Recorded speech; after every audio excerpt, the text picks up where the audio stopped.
I'm going to go over is the graduation requirements and assessments. So just as a reminder, I think we talked about this in another meeting, and people, we got really excited because these are good things that are going to help our students, but we also might have jumped a little bit ahead. So these updates are all for students who entered 9th grade for the first time on or after July 1st, 2019. So these will be in effect for the class of 2023 and on. One of the areas is meeting the state's minimum curriculum requirement, which is continuing. It feels like for our school counselors, there's something new every year. So what we're going to talk about now is specific to those that are demonstrating competency in English language arts and math. And the goal is that they will demonstrate competency and also earn at least 2 diploma seals to qualify for their high school diploma, which we know we have state seals and we have local seals, and I'm not going to go into that too much. But what we do want to note on the update is that with a student must demonstrate a competency by attaining a competency score on each of the Algebra 1 and English Language Arts 2 end of course exams. However, if the student does not attain that score on one or both of these exams after 2 administrations of them, the student may use an alternative demonstration of competency. There are several ways to do this. One would be earning credit through College Credit Plus in the failed subject area, or providing evidence of military enlistment, or completing one foundational option and either another foundational option or a supporting option. In the area of industry recognized credentials, one thing that this bill is requiring the Superintendent of Public Instruction Industry Recognized Credential and Licensing Committee. They will need to assign, if not so already, a point value for each credential and establish the total number of points that a student must earn to satisfy certain high school graduation criteria. Specifically, this requires a student to earn the total number of points to qualify for an industry recognized credential, diploma seal, or to use industry recognized credentials as a foundational option when using an alternative demonstration of competency. Prior to this, it just said that the student would earn the industry recognized credential. It didn't tie that points value to it and really give them a guide to work towards. So now that will be in place. I'll then skip ahead to page 171. Which would be transfer into schools. This part of the bill requires transfer students who in the prior school year were, this is why it's going to be important to us with COVID, and there was many different learning options last year. If they were homeschooled, truly homeschooled, not in the district, or attend an out-of-state or non-chartered, non-public school to demonstrate competency and earn the diploma seals. However, the Act exempts each student who's transfer into 12th grade and failed to attain a competency score in that Algebra 1 or English Language Arts 2 at the end of course exam from having to retake the exam prior to using an alternate demonstration of competency. For the diploma seals, the Act permits such students to use a final course grade equivalent to a B or higher in courses completed prior to enrolling into their new school.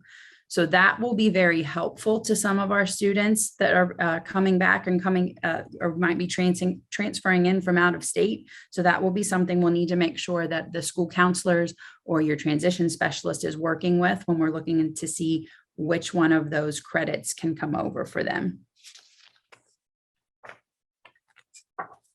Now to kind of go into the alternate assessment and more of the IEP questions, the exemption for certain students with IEPs. So this bill specifically, the student still must take Algebra 1 and English Language Arts 2 end of course exams, or the alternate assessment in math and English Language Arts. If the student does not attain a competency score on an end of course exam or a score established by the state board on the alternate assessment, which as to date, those scores have not been released yet, what those state board scores are going to be.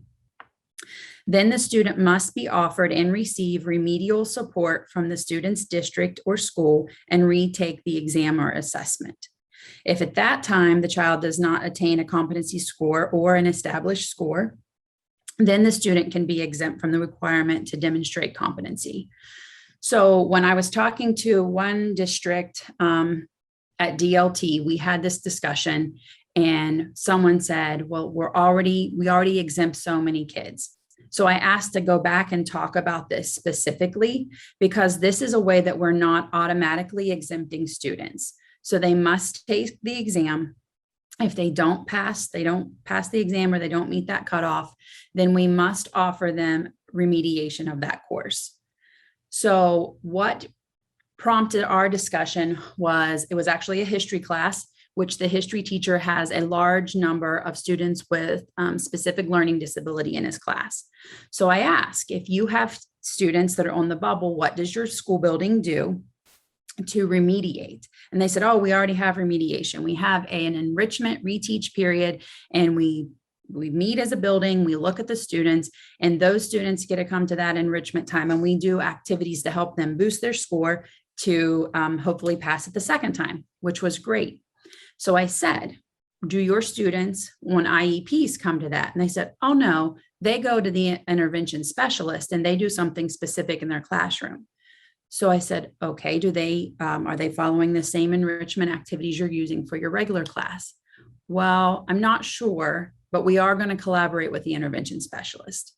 So when you look at this rule, that makes us think of that equity, right? That we are offering enrichment and a reteach to remediate, but how are we doing it? So we need to make sure that the students on IEP that are included or in that co-taught room we're collaborating with that intervention specialist. So if that enrichment time is being offered, that they are receiving those same types of supports to help them, excel, do better, and to pass those end of course exams. Right now, there's not a reporting factor for your mediation.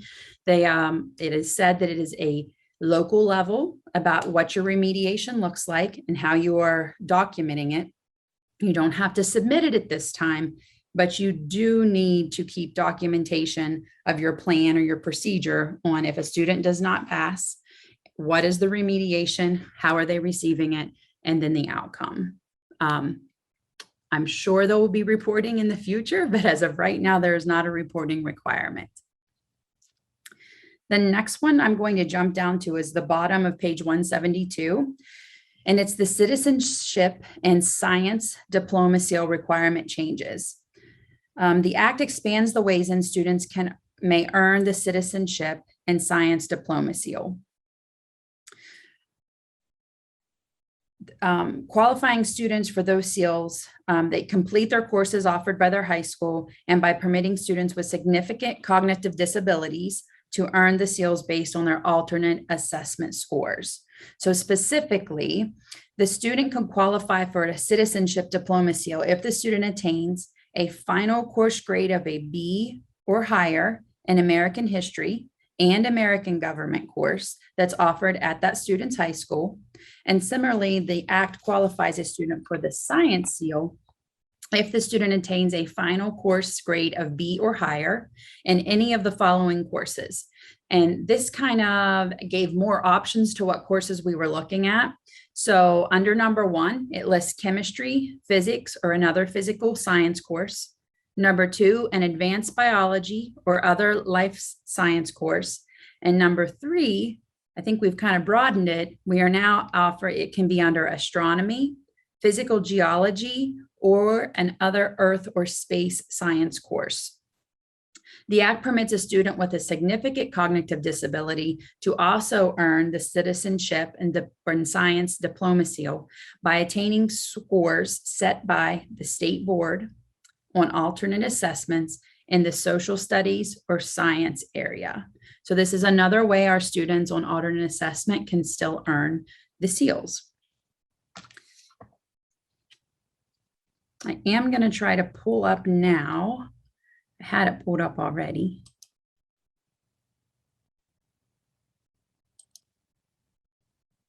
But it doesn't seem that it stayed. I will pull up our folder. And this will be your handout number 5. These were released in July, and this is the alternate assessment, the performance standards for the alternate assessment. So early on, we talked about what those competency scores were going to be, what that state cutoff was going to be to qualify for the SEALs and those graduation requirements and course credits. They have not came out with that yet.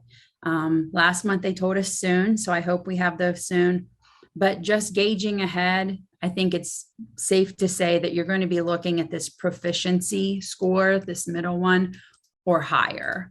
So that's what we will likely be gauging at to meet those state set cutoff scores.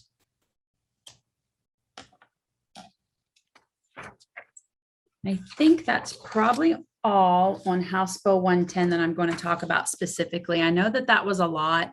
And again, I'll show you, it is in here. I did just put a small, there's 5 pages of the updates that were pertinent to us. But if anyone has any questions about the House Bill 110, you can ask them now.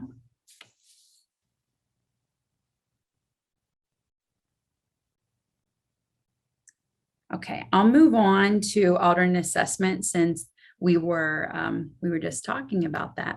So for the alternate assessment, one I wanted to talk about was not only those performance standards, but also just to remind you about the new alternate assessment determination tool. Last year, we used that. It was released a little later. It wasn't released right at the beginning of the school year. So anyone who had an IEP after that release, we needed to use that new checklist. And we've talked about it multiple times. What we know now is this year moving forward, it's been at least a year since it's released. So anyone that you think may qualify for the alternate assessment, or if they're already on the alternate assessment, that new checklist really needs to be used. That's what is required, and that's what needs to be used in determination with your team when you're discussing the alternate assessment. There are lots of family resources that's recently been released, and we did want to share those with you. They're all in your folder. And the first one is just a frequently asked question for families. And it's specific to the alternate assessment. So it goes through some of the most commonly asked questions and the answers. This one's a 3-page document. And then we have one that's specific to the extended and instruction of students who participate in the Ohio alternate assessment.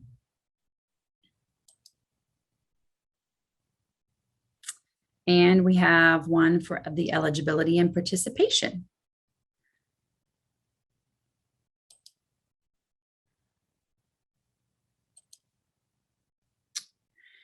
Some other updates, I'll get back to my screen in just a second. With the alternate assessment is that test administration manual. I did check today because it said that it would be released for us for access October 5th.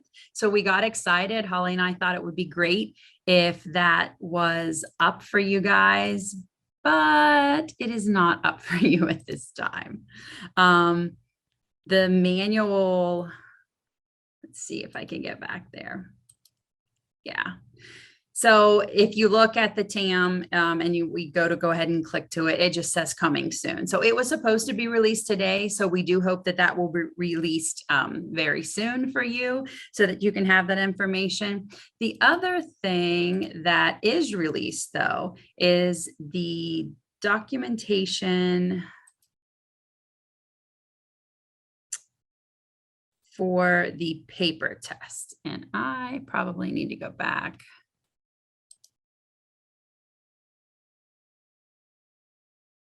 And pull this up this way. I've got too many things open. Sorry, guys.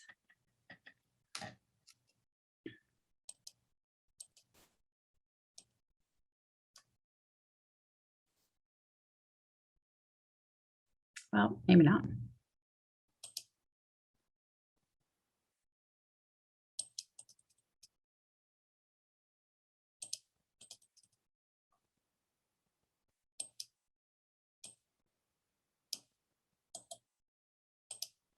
Okay.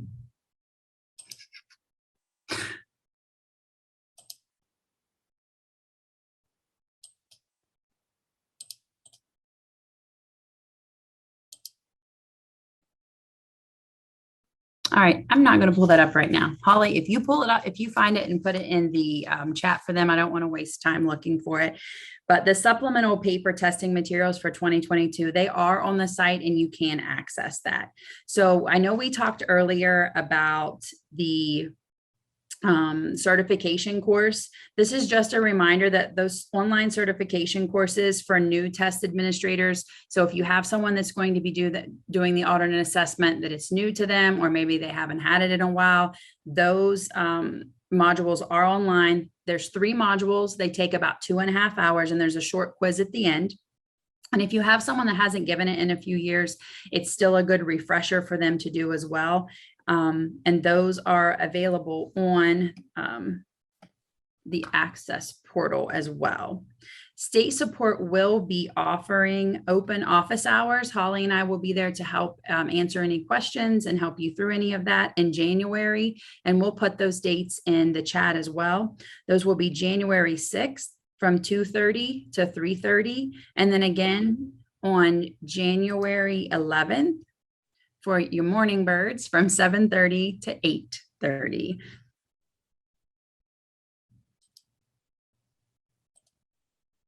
And look, right here it is. There's the information.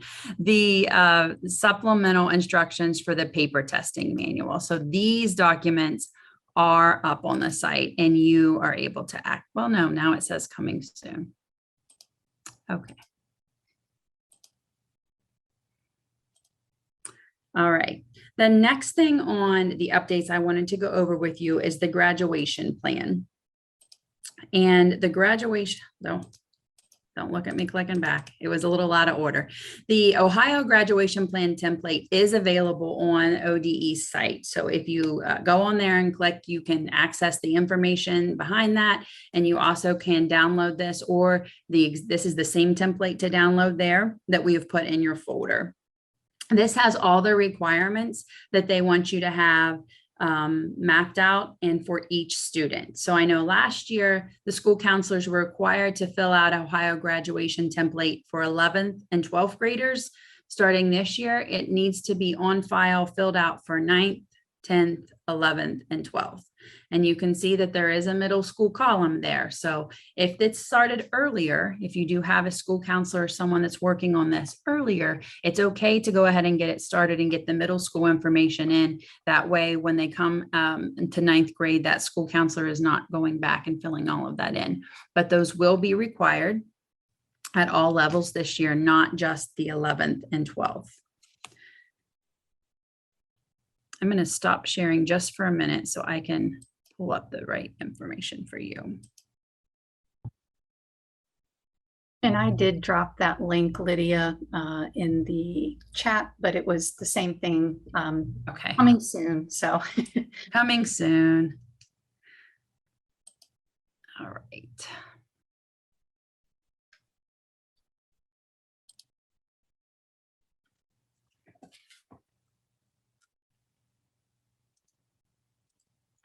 Okay, I'm going to go ahead and share my screen one more time now that I have some of these boxes taken care of.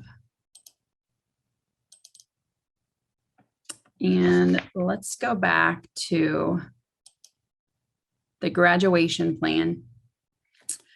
They have already updated all of the updates that we talked about for House Bill 110. That information is embedded in this graduation section, and it does go through the graduation plan. Like I said, this is the same link for that Excel fillable document that you can save and start filling out for your students. And Graham was wonderful answering any questions. He does really welcome all of the emails. So if you have a question that is more specific that you you can get a hold of him, or you can let me know or Holly know. I'll be happy to help you. It does go through a little bit about the graduation plan and monitoring so that we can make sure that these students have what they need before we're looking at all those alternative ways to get their credits and to get those graduation seals.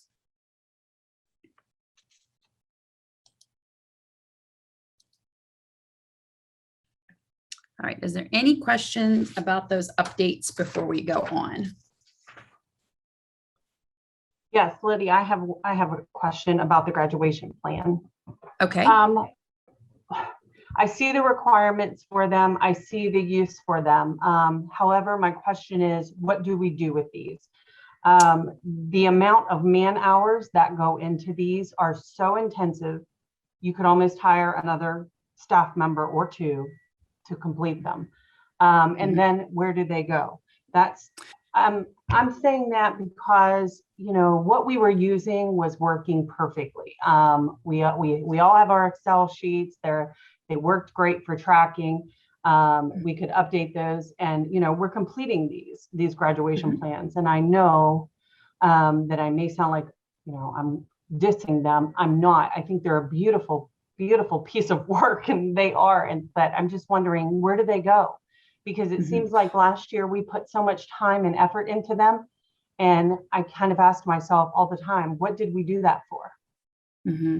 So two things: the graduation plan template, you don't have to use this. So if you already have a tracking mechanism and you already feel that that is capturing everything that the site requires, you don't have to use this. So I'm just giving this to you as another tool. So if you guys already had something in place, that's awesome. Use that. Don't duplicate it. I know it's a lot. As far as reporting, there is not a reporting factor at this time. When Graham spoke to us, it seemed that there's going to be more clarification about why we're doing this and when we're doing this and who are we submitting to. I don't have that answer right now. He was working on an FAQ and some further information of, like, you know, to move us forward. And, you know, this is how we're collecting the data. This is what we're going to do with it. But at this time, it's still one of those local decisions. It's a local decision on what form you use. It's a local decision of who does it. It just has to be done, and that it's attached with the student's file. Okay, gotcha. Thanks. So I wish I could tell you, but I don't know yet either. Lydia, I just put in Yes. the chat, the Office of Graduate Success is going to have open office hours bi-weekly from October to May on Wednesdays. The first session is tomorrow from 3:30 to 4:30. I'm looking for the link for them to be able to sign up, but Okay. if they have specific questions that come up throughout the year about a specific student, that would also be another place where they could go to get information. Yep. Thank you for sharing that.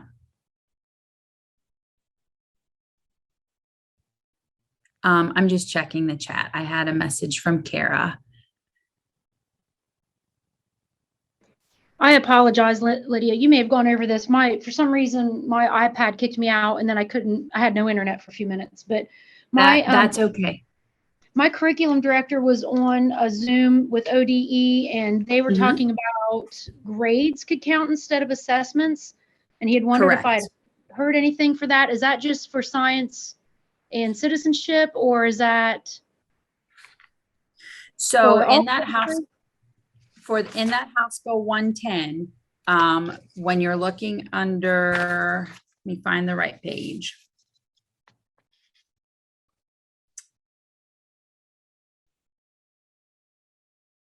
It is only outlined. So on page 171 of House Bill 110, for under the transfer students part, it says the act permits such students to use final course grades of a B or higher. So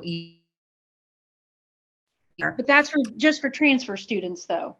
well, it's in two different places. That first part is for transfer students, but again, it is specific to those history classes for the citizenship and for the science. The third part is, I didn't go into this much detail, so I'm glad you asked the question. I often think I'm going to bore you guys with some of this, so I'm glad you asked this. The third part is for those transfer students. You can also use a grade, an appropriate course to get a technology seal. So there's actually 3 seals that you can use the end of course or the grade for instead of an assessment. That one is for the transfer students. And then as far as that final course grade of a B or higher for House Bill 110 right now, it is only stating those history classes and science for citizenship and science. Okay.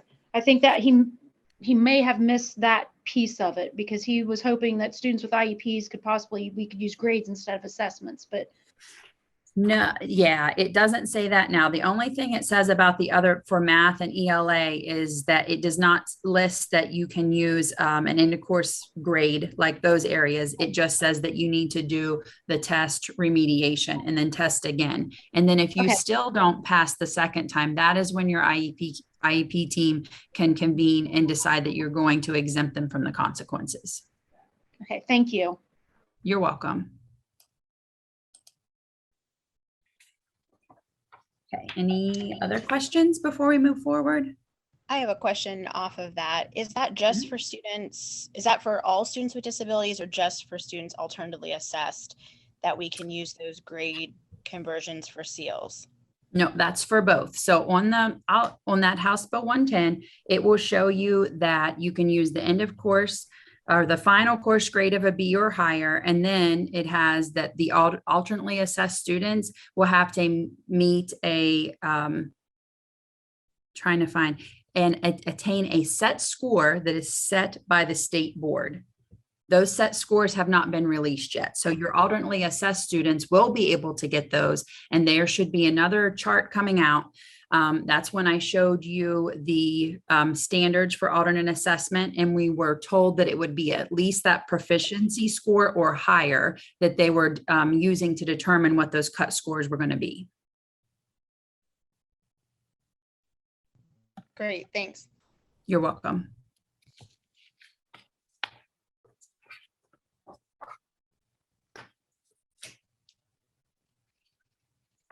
Okay, I'm going to move on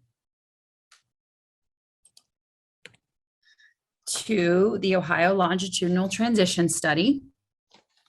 And the link up here will take you in your handouts, and I'm going to go ahead and go there. It will take you to the OLTS page on ODE, and I am so happy to report that the most recent report is now up. So you would just go down to click on the 2021 report.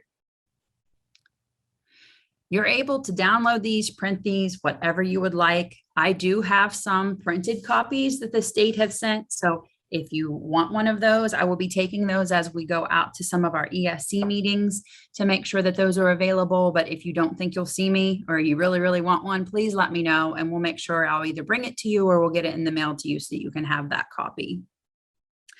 So in case there's someone new on and you're not sure why we do or why we're talking about Ohio Longitudinal Transition Survey, this is the way that we assess and get information for indicator 14 on your annual report. So IDEA requires that all schools and districts collect outcome data for their students with individual education programs, so IEPs, at least once every 6 years. Ohio fulfills this obligation through the OLTS process, which is designed to collect information from students with disabilities, exceptions at the end of their final year of high school and their post-school outcome 1 year later. Those who just completed that, so I know we had quite a few districts and 12 that we were part of this cohort, and you got emails from me, and before I was here, you got emails from Georgia, making sure your information was in. We had everyone in Region 12 submit. So thank you, thank you, thank you. What's really good is that for our cohort, there was a 93% rate of those filling those surveys out. So that's awesome. There were a few that were granted waivers. And if you think, if you factor that in, of the cohort for this study, 99% completed or participated. So we have some good data to look at when we're moving forward. We are going to go ahead and look over a couple specific charts that are in here. I'm going to try to summarize for you. I'm going to flip to I'm going to flip on my paper first and then I'll scroll down. So if you're going to get dizzy, don't look at the screen because we're going to page 9.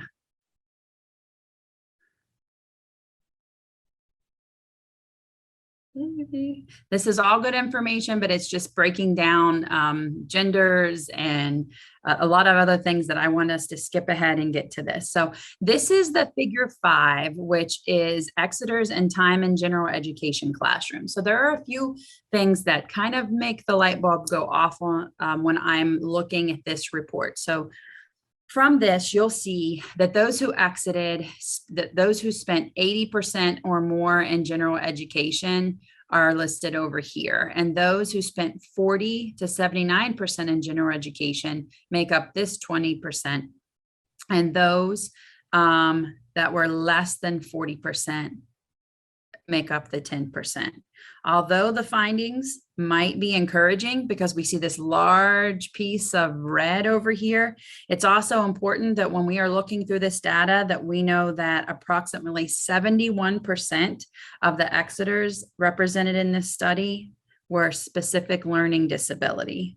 So 55.8% of those who participated in the exit surveys had a specific learning disability. So we would expect them to be in general education traditionally more than the others. So then we're going to talk about end of course exams. So the end of course exams, although students have several options for satisfying graduation requirements, which we just talked about, there's still some that aren't meeting what we need them to meet. So from this sample, most of the Exeters, as you can see, 87.4% participated in state assessed tests and end of course exams. 12.6% of them completed the audit and assessment. Results indicate that passage rates for the state test range from about 51.6% for science to 61.7% in citizenship, with the majority of Exeters successfully passing their end of course exams. So if we look at what House Bill 110 just put in, that we pass with a B or higher, this makes sense that we're going to be able to help some of these students meet those graduation requirements and get their seals.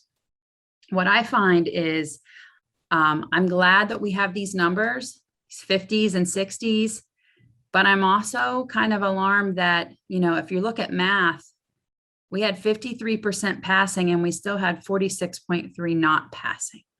So while these blue are going up, it's kind of alarming to me that we still have that many that aren't.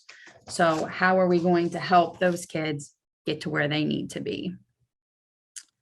On the next page, on this chart, which Sherry will be very happy to know that career and technical education has a little blurb in here. And what is even more wonderful about that is that almost 2/3 of the sample indicated that they had taken a class in a career tech center, and approximately 75% of the students reported that they completed at least 4 semesters of coursework in the same career pathway.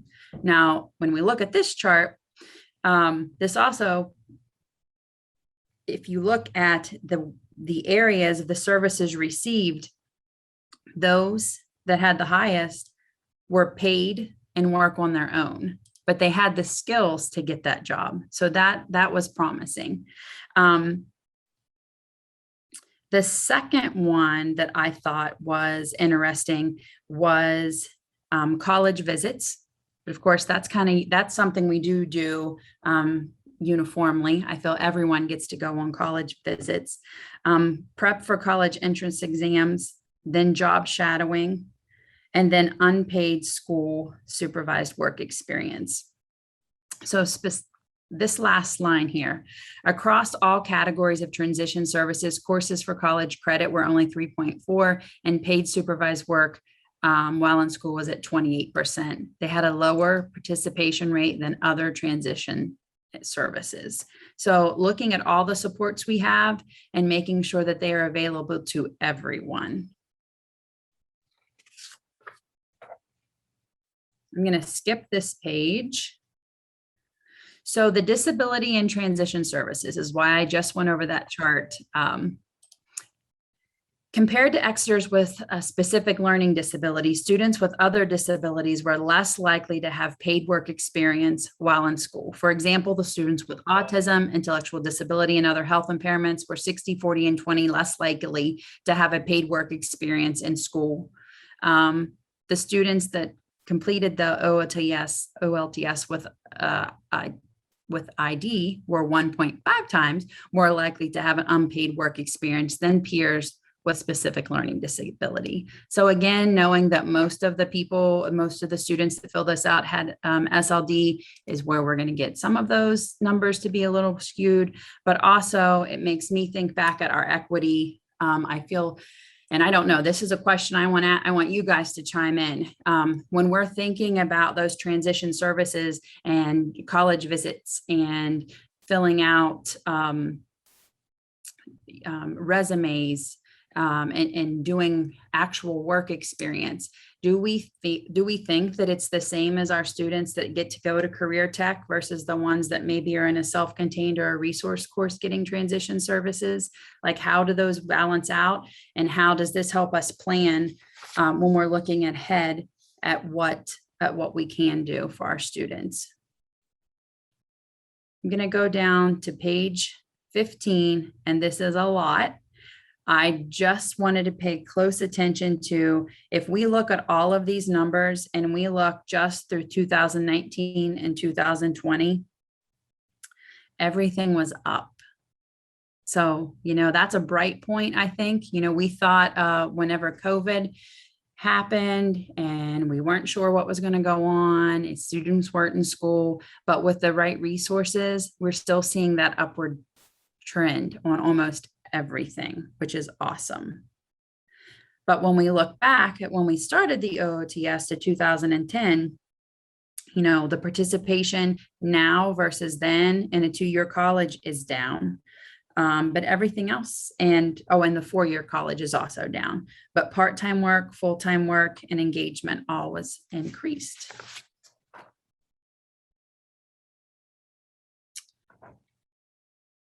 So on this one, when we're looking at the Exeters who planned versus those who actually did, the planned is red and the blue is what actually happened. So out of 9.9% people plan to go to a 2-year college, of the ones who reported, 20% went.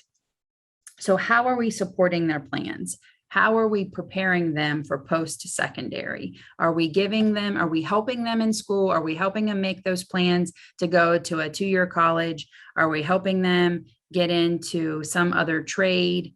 And are we planning for plan B? What if that doesn't happen? And there's another chart that says why they said it didn't happen. If they planned for a 4, or why did they go to a 2, or why did they not go to any college at all?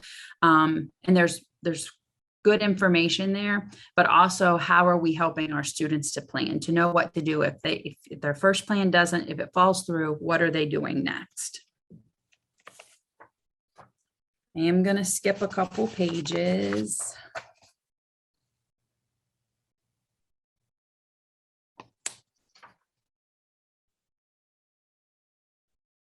All right, so on page 19, like I said, the planned and actual participation in any post-secondary education after students left high school was higher for Exeters with specific learning disability and other health impaired, and actually in autism as well.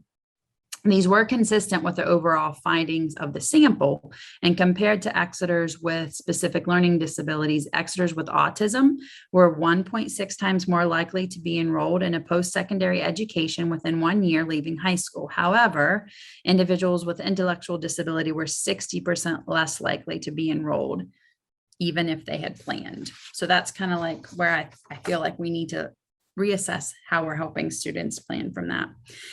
From those areas that I talked about before that we saw students, I thought this was pretty alarming. Female students were the ones who reported this the most, and they were underrepresented on this OLTS. There was quite a bit more male students than female students, but many of them said their reason for not meeting what they had planned for was they did not have enough money. So is there a way that we can make sure it's equitable for our students with disabilities to have access to scholarships, or do we know about them? Is that an area that we need to look at? Is that an area that we need to explore about how we can help them and how we can make sure that they do meet those goals? That's just one item to think about. And then on the transition to employment, again, Sherry, I like this one. If Exeters who took career and technical education classes for 3 semesters or more were more likely to be competitively employed within 1 year of leaving high school than their peers. So if that's not power and the data, I'm not sure what is. So if they are more probable to have a job than those who took three semester classes or less. All right, I'm going to skip ahead because I know this isn't nearly as exciting to all of you as it is me. On page 23, this is kind of what I'm going to show you in a few minutes in your shared folder. So this is the Exeters that are planned versus what really went, and it's broke down by disability. So at the bottom, SLD, other health impaired, intellectual disability, and it goes through exactly, if they're doing nothing, any work, if they're doing any work, if they're full-time, part-time, or other. So what tools are we giving kids? All kids, not just our kiddos that might be in a resource room or we have them in a transition classroom. Are we giving those kiddos that are specific learning disability that are more mainstreamed, are they getting those same tools? Are we helping them just as much? If our ID students are being taught transition skills and life skills more than our SLD students, is that why we're seeing that plans aren't going through? Is that why we're seeing that, application, they planned for this, but they really didn't have the tools in their toolbox to do it. So the numbers are so much lower. So really thinking about how we're presenting that in a special ed classroom and really to all learners.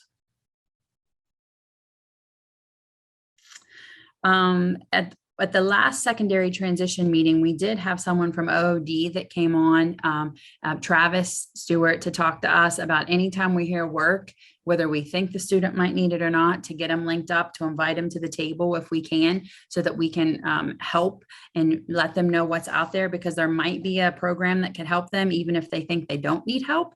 And I think that this information from the OLTS is even more reason to make sure that we do that, because overall, Exeters reported that they did not have access, or they did not receive access to Voc Rehab or someone that can help them. So are we linking all the students to their supports? Are we bringing Voc Rehab? Are we bringing a transition person in to all students, not just those with more severe impairments, but to all of them, to make sure that they have the skills to move on? And then the last thing I will do is, I'm not going to read all these to you, but there are key findings that are listed throughout that talk about what's going good, what's not going so good. Overall engagement, it is up to 86.3%, and that's high. That's the highest report of any year that we've had so far on the OLTS. So that is promising. Another wow was number 4. And it is just that Exeters with autism were more likely to enroll in a 2 or 4 year college than Exeters with a specific learning disability. Yet the participation in college prep experiences by Exeters with autism was so much less than those with SLD. So where are we losing our students with specific learning disabilities? How are we losing them on that end? And again, I talked about it, but that last key finding was agency supports, Voc Rehab, developmental and disability services, to find employment where they were underutilized or thought that they were not needed by those sample Exeters when they were exiting and completing the survey. So I know that may not have been really exciting to all of you, but I do love some data, of course. And I think that has a lot of wealth in it. When we get into our breakout rooms and we're talking about some of the transition services and what we are providing with our students, I think it's important that we look at that and we plan for that. So as we look ahead as for students with disabilities. So if there's no questions, I will turn it back over to Holly Hall. Thanks, Lydia. So for this part of our afternoon, again, we are very fortunate to have Emily Jordan, Office for Exceptional Children, and Deb Turner with Office for Whole Child Supports to spend some time with us talking about Ohio's revised rules for PBIS. So I want to welcome both of you, and I believe I made each of you a co-host. So I will stop sharing my screen.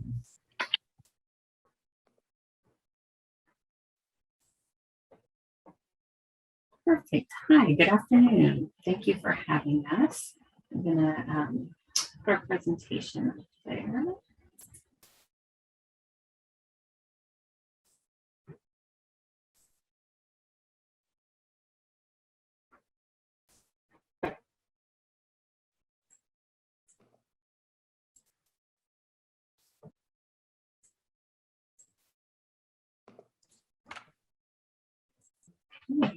Hopefully you can see that okay. Sorry about that. All right. Well, thank you for having us. My name is Emily Jordan. I'm with the Office for Exceptional Children on the dispute resolution team. And then Deborah Turner is with me as well. So we wanted to share some information about the revised rule or Ohio Administrative Code 3301-3515. And we commonly refer to Ohio Administrative Code as the rule. This rule sits within the standards for kindergarten through 12th grade. So it only applies kindergarten through 12th grade. And this rule oversees the standards for the implementation of positive behavior intervention supports and the use of restraint and seclusion. The rule has been around since 2013. However, it was just revised with the changes effective June 24th, 2021. So this rule does apply to local, exempted village, city, joint vocational, or cooperative education school districts. It also applies to educational service centers that operate a school or educational program, community schools, STEM schools, and then college preparatory boarding schools. The rule has two components, PBIS and restraint and seclusion. So Deborah's going to talk about the first component, focusing on PBIS. Yes. Hello, everyone. Thank you for having us. I'm Deborah Turner, PBIS Coordinator, Office of Whole Child Supports at the department. And I will discuss components of the rule as it relates to positive behavior interventions and supports. So positive behavior interventions and supports leadership team means the assigned team at the district and building level that plans, coaches, and monitors PBIS implementation in the district and building. PBIS leadership teams may include, but are not limited to, school administrators, teacher representatives across grade levels and programs, staff able to provide behavioral expertise, and other representatives identified by the district or school, such as bus drivers, food service staff, custodial staff, and paraprofessionals. The term student personnel is used several times throughout the rule. Student personnel refers to a teacher, principal, counselor, social worker, school resource officer, teacher's aide, psychologist, bus driver, related services providers, nurses, and district staff who interact with students. The policy for PBIS states requirements for PBIS. The requirements for a PBIS framework are: each school district shall implement PBIS on a system-wide basis. The requirements for a district's implementation of a PBIS framework includes a decision-making framework that guides selection, integration, and implementation of evidence-based academic and behavior practices for improving academic and behavior outcomes for all students. And it includes the following integrated elements: data-based decision-making to select, monitor, and evaluate outcomes, practices, and systems, evidence-based practices along a multi-tiered continuum of supports, systems that enable accurate and sustainable implementation of practices, and progress monitoring for fidelity and target outcomes. Standards for a school district's implementation of a Pbis framework include student personnel to receive professional development in accordance with paragraph C of this rule, explicit instruction of school-wide behavior expectations, consistent systems of acknowledging and correcting behaviors, teaching environments designed to eliminate behavior triggers, and family and community involvement. It is important to note that districts and schools are to ensure they have continuous training structures in place to provide ongoing coaching to support the implementation of Pbis with fidelity. So the following are requirements for professional development to be received by student personnel to implement Pbis on a system-wide basis. First of all, the PD occurs at least every 3 years. Best practice is that it occurs on a yearly basis or spread out throughout the year at varying intervals. Secondly, the PD is provided by a building or district Pbis leadership team or an appropriate state, regional, or national source in collaboration with the building or district Pbis leadership team. Now, the district may accept any professional development or continuing education as long as the professional development meets the requirements of this rule. And finally, the trained Pbis leadership team will provide PD to the school or district in accordance with the district-developed Pbis training plan. And it's the district's responsibility to retain records of completion of the PD. The PD under this rule will include the following topics: an overview of Pbis, the process for teaching behavioral expectations, data collection, implementation of Pbis with fidelity, consistent systems of feedback to students for acknowledgement of appropriate behavior and corrections for behavior errors, and consistency in discipline and discipline referrals.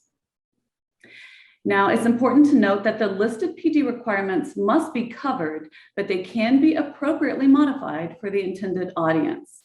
For example, the PD has to cover the process for teaching behavioral expectations, but the process and how it is taught may look different in elementary schools compared to high schools. Therefore, the PD can be tailored to the audience. And now I will turn it back over to Emily, and she will continue sharing components of the role as it relates to restraint and seclusion. Thank you, Deborah. So a lot of the information regarding restraint and seclusion remained the same from the previous version of the rule. So we're not going to go over everything in that section of the rule, but I do encourage you to familiarize yourself with the rule, maybe do a refresher and read through again some of the pieces as far as the general rules and prohibited practices for restraint and seclusion, but none of that has changed. The general rules and prohibited practices have remained the same from the previous version. What's important to remember as a quick review is restraint and seclusion can only be used as a last resort, and if the student's behavior poses immediate risk of physical harm to the student or others, and no other safe or effective intervention is available. So the pieces that are new in the revised rule are the fact that there are now requirements for the training for crisis management and de-escalation techniques. Previously, there were not requirements in the rule. The Department of Education had recommendations. However, these are now requirements per the revised rule. And what we know is the rule says a school district will ensure an appropriate number of personnel in each building are trained annually in evidence-based crisis management and de-escalation techniques. That's something we get questions about a lot. You know, what's an appropriate number? It's really just looking at making sure that there's enough staff that they can reach multiple areas of the building. So looking at the size of the building, how many floors there are, and that there's enough staff to respond in an appropriate amount of time. Once there is, you know, the selection of who that number of personnel in each building are, they do have to annually receive this training, and it must include proactive measures to prevent the use of seclusion and restraint, crisis management techniques, how to document and communicate about the restraint or seclusion incident, the safe use of restraint and seclusion practices. It has to provide instruction and accommodation for age and body size diversity. It also has to provide information about monitoring for signs of distress during and following physical controls, debriefing practices. The training has to be face-to-face for the physical components of the role. I know a lot of training companies now offer hybrid options, and that's fine as long as for the physical restraint, there is a face-to-face component where people are learning those techniques and practicing those techniques face-to-face. And the reason for this is there is a requirement that the training provides a simulated experience of both administering and receiving physical restraint. And then the last part is that participants have to demonstrate proficiency. So this would be, you know, passing some sort of test or checklist or something demonstrating that they are familiar with the content. The school district is responsible to maintain the written and electronic documentation of the training. And this is something that may be asked for if there is a complaint regarding restraint and seclusion. One of the other new pieces in the revised rule is there are requirements for professional development for student personnel. So the crisis management and de-escalation techniques is only for that small group of crisis staff. This is for student personnel, which we know is much larger. So the requirement is that professional development will be provided so student personnel can identify factors that contribute to behavior and understand how to use preventative assessments to plan for prevention of restraint and seclusion. That can pretty much be rolled into the Pbis professional development. So just making sure that the professional development being provided includes those components. The other piece is that school districts have to provide student personnel a review on the content of the state rule, and then also their local policies and procedures related to the rule. So making sure that student personnel are aware of the laws and the rules.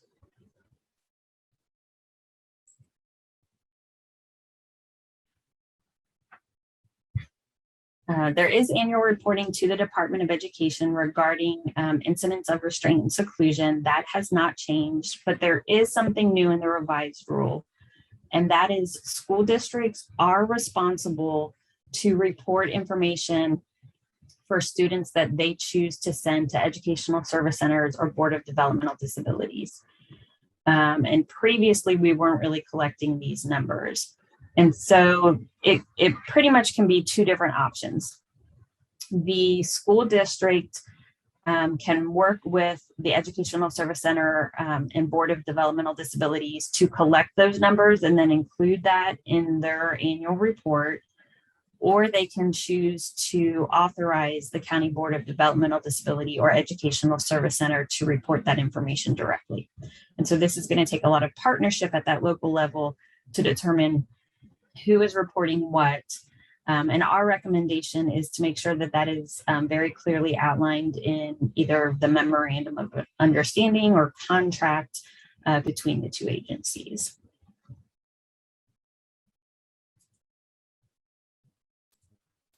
So this is something that is not necessarily new, but has been updated with some more clarifying terminology.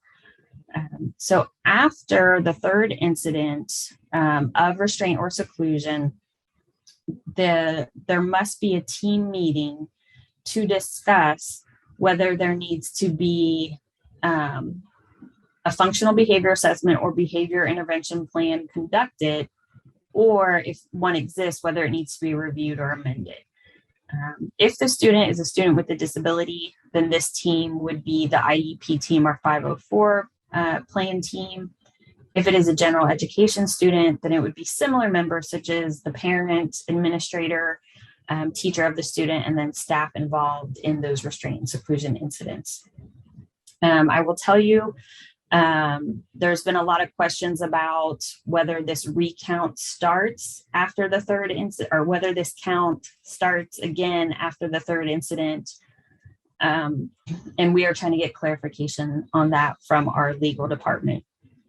Thus far, we at the department have interpreted this to be after each third incident, they would have this meeting. The intention being, we want to make sure our children are supported and safe, and we're providing the right supports. And if there's repeated incidents of restraint and seclusion, we would want to have sort of a check-in meeting to say, do we need to conduct, review, or revise an FBA or BIP? So once we get clarification from the legal department, we will be sending out a memo.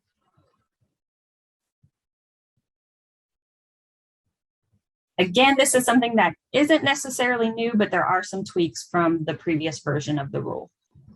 So each district has to have their own policies and procedures on restraint and seclusion and the use of Pbis.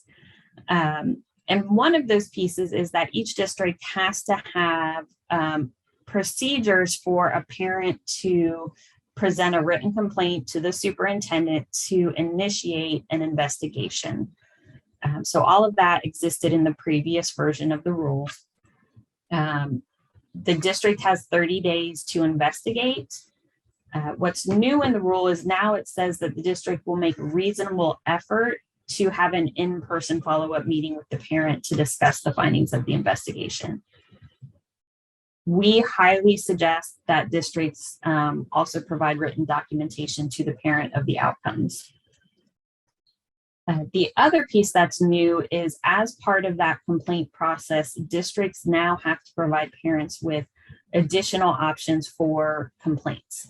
So that's providing information about how the parent can file a complaint with public agencies such as law enforcement, Child Protective Services, the Office for Professional Conduct at ODE, and now we do have the state process for restraint and seclusion complaints, so including that as well. So we do have the new state complaint process, and this is very new. And one of the things is previously we did have a very limited option for students who were in special education could file a complaint if it was a violation of the Individuals with Disabilities Education Act. And that was often very limited.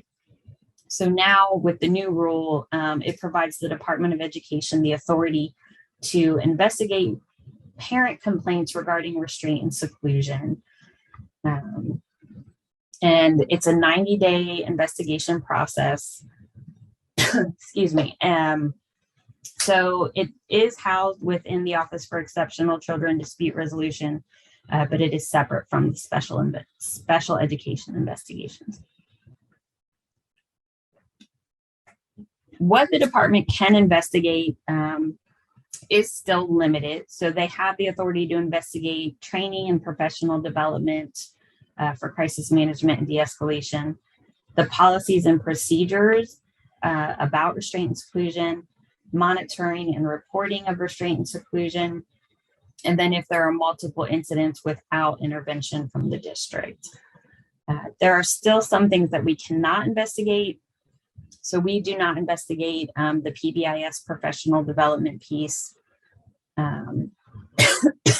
We don't investigate if there are allegations about injuries. I'm sorry, hold on.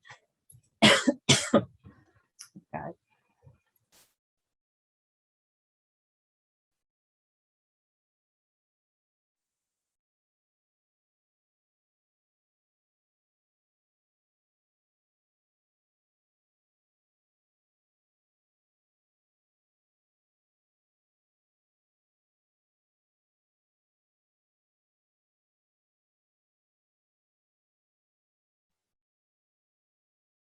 Sorry about that.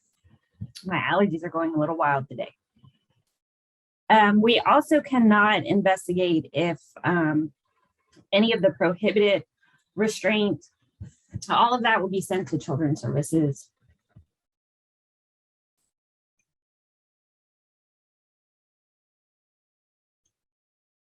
We do have a lot of new resources that are on the Department of Education's website. So you can search for Pbis or Restraint and Seclusion and find these new resources.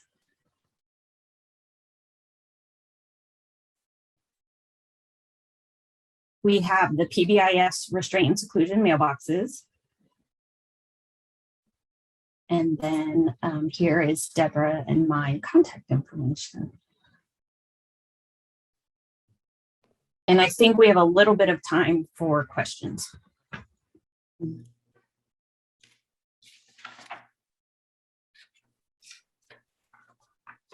Emily, I apologize if you stated it. I may have missed it. Did you say that districts are allowed to post this on the website and that can count for parent notification, or does that not count? Like the flyer that's out? It can count. They just have to annually provide notification to parents. So they can post it on their website, but then I would also recommend that they somehow send a letter or something directing parents to the website. Yeah. Okay. Letting them know that it exists and where to find it. Yeah. Thank you.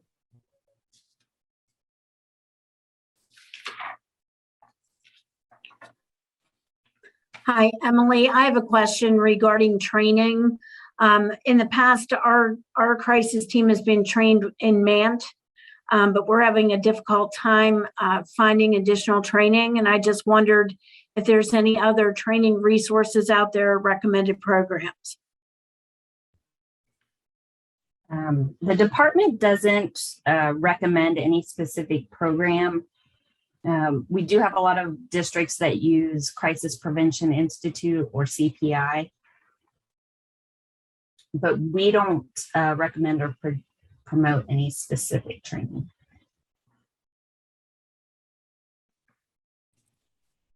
Thank you. I know here at Coshocton, we actually sent one of our staff members to become a certified trainer. So she trains our staff annually, that the ones we have on our Pbis response team.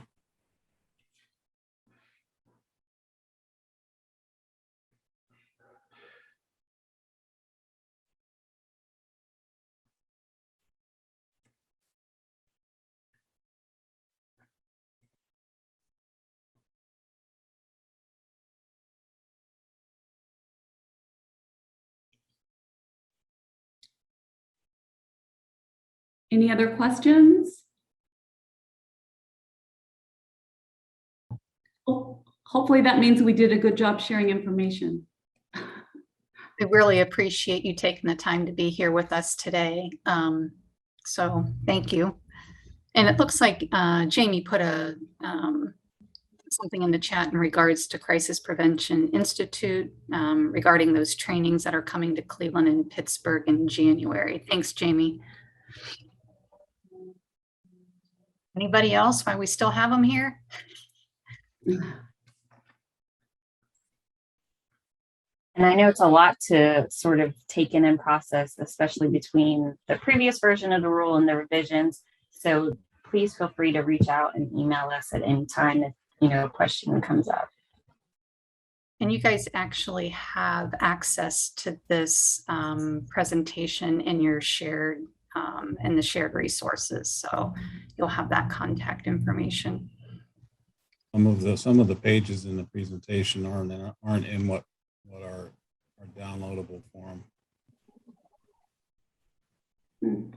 I'll check on that, Todd. Thank you.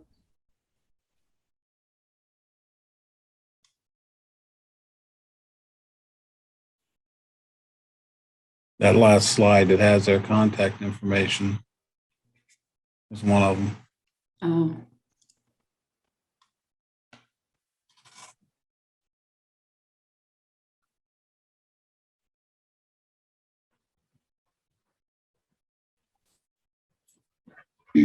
We'll make sure that we get that to you.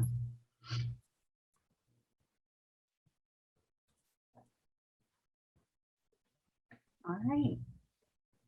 Well, I think everybody's probably ready for a break.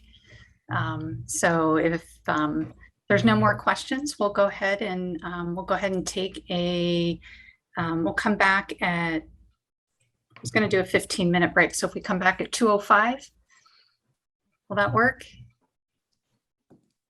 All right. Again, thanks, Deb and Emily. We appreciate you being here. Thank you very much. I would just like to say most of my prior experience in education was in various positions in special ed. So it's very near and dear to my heart. So I've enjoyed the sharing of information that I've heard this morning. Thank you. Hey, Holly. Can you hear me? Yes. I was in the process of writing a note in here, but I'll just ask you, maybe you can bring it up. One of the things was asked of me, and I know it's not a topic of anything we've talked about today, but when a superintendent is considering, when you're talking about disciplining students, we know that when it's a child that's on an IEP, and they're looking at suspension with potentially an expulsion, the maximum number of days that they can expel a student who is on an IEP is 45 days. So there's a couple different ways to look at that, and that's exactly what we're going to talk about, Todd. So Okay. we're going to. My question actually refers to, does that also apply to students who are on 504 plans? Because technically they don't have an IEP, they do have an identified disability and are receiving accommodations, but they're not receiving specifically designed instruction. And I did not know, because you know, a lot of times we always like to say, well, 504 is really not a special ed thing. But in a sense, I mean, it kind of is, because the same people who handle special education also end up somehow involved with the 504 plans, whether it's through, testing, prep, and stuff. So I was just brought to, that was a question that was raised to me, and I really didn't know how to answer it. Yeah. Because, So when we have our conversations today, it's all going to be around specifically those students who are covered under IDEA. So thinking about our students who are on IEPs. But I wonder, Todd, in your district, do you have procedures for students who are on 504s in terms of how you address students on 504s? I mean, I don't know if there's procedures. They've always treated them as if they were not special ed. Right. We oftentimes used very similar processes for our students who are on 504s, just like we did students who are on IEPs, is the only reason I'm asking. But we can definitely chat about that, and I'm sure it'll come up here. So yeah, but good conversation. And that whole 45-day thing, we're going to talk a little bit more specifically about. Thank you. That 10 versus 45. Yep. Thank you. Sure. We'll get started in about 1 minute. Okay, I'm gonna mute now. All right.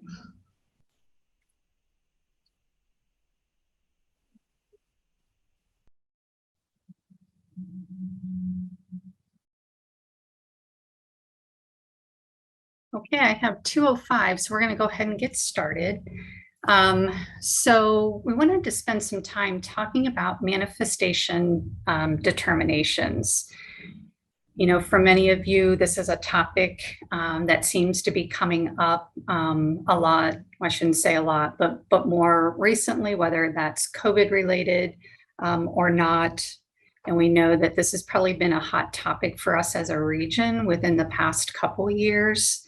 And then many of us are new to the position as special ed director. So we're going to spend some time kind of unpacking some of the requirements when we think about timelines, functional behavior assessment, behavior intervention plans, the forms and resources that we have access to, as well as our special education procedures on the local level. So you know, I don't know about you, but when I was in district, you know, oftentimes those discipline actions are taken without really our knowledge.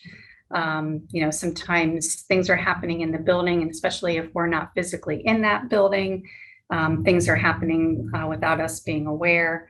And sometimes in our buildings, our building principals, they're the ones that are, you know, dealing with those discipline types of issues. And sometimes they're just not aware that a student is on an IEP. So as they're trying to move forward with some of the discipline, you know, not only are they not aware that maybe the student has an IEP, oftentimes they're not as familiar with the language and the requirements. So really, one of the big takeaways that I hope today will help with is just getting some additional resources in your hands.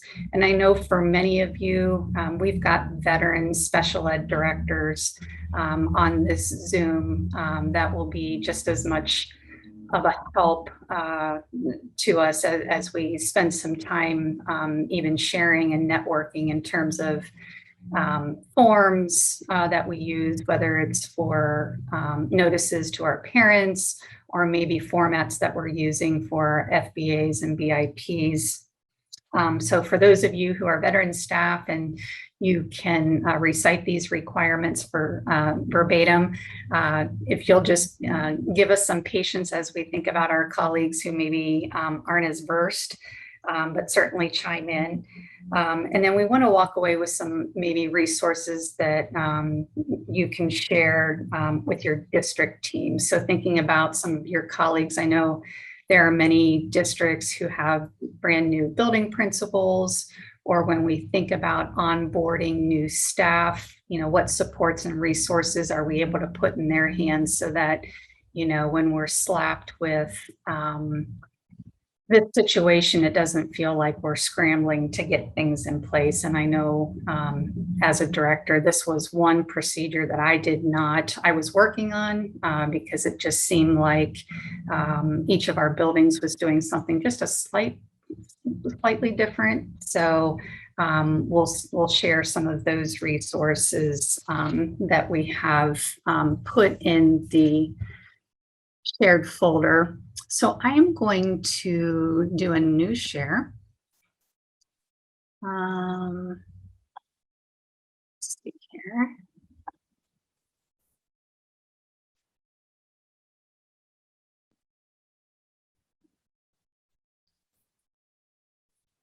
And I'm going to go to our shared folder here.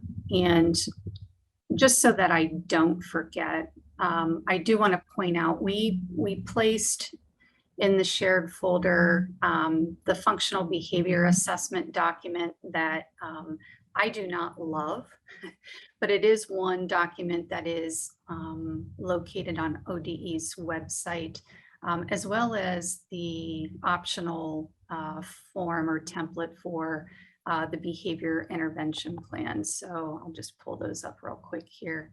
There's the functional behavior assessment. To me, it just feels a little clunky. And then the behavior intervention plan.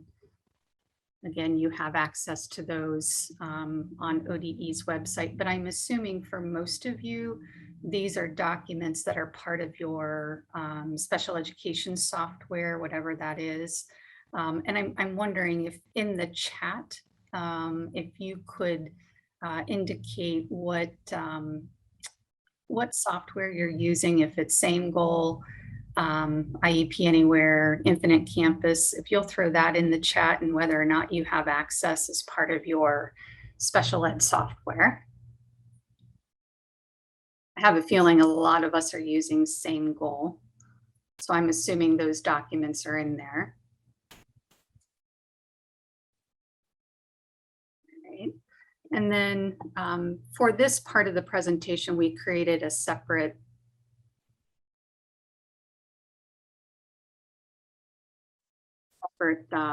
or a subfolder, and we put most of the resources in here, but this is the document that I'm going to refer to. I did not find this as a handout anywhere, although it is embedded in one of their video or voiced over presentations. So I know that it's still something that's being acknowledged by the department. I also talked to one of our OEC consultants who verified that yes, this is something that would still be utilized. So we're going to take just a moment and kind of highlight some of these pieces. Give me just a moment here.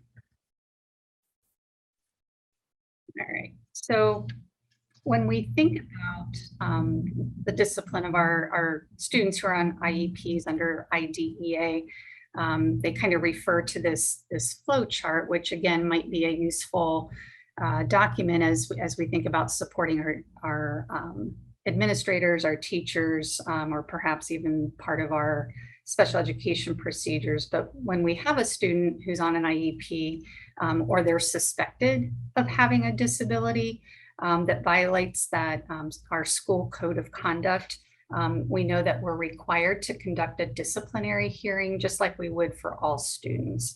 And I know some of those disciplinary forms and notices that we send home to families. That was something that through the work with our school attorney, making sure that those documents had all those key pieces, so that we were able to document those specific requirements that we would want to as part of that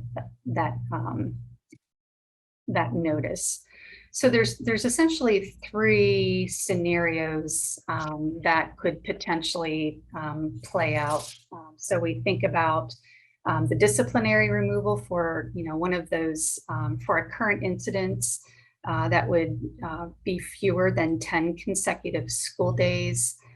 So when we have misconduct and, we're thinking about that removal, when it's less than 10 school days, and again, not calendar days, and those removals are totaling less than 10 cumulative school days in a school year. In this scenario, we know that we're able to exclude a student from their current placement without obligation to FAPE. Unless they clarify if the district is providing services to students without disabilities who are moved in a similar way, then we want to make sure that we're doing the same thing for our students with disabilities. They also talk about or provide different types, or they provide clarification around different types of exclusions. So we think about suspensions, removals, assignment to an interim alternative educational setting, or that IAES. And that's where we start talking about that 45 days. Todd, that was something that you had referenced. The second scenario, kind of looking at the middle of that flow chart, when that removal for whatever incident has occurred is for less than 10 consecutive days, but those removals total more than 10 cumulative school days in a school year.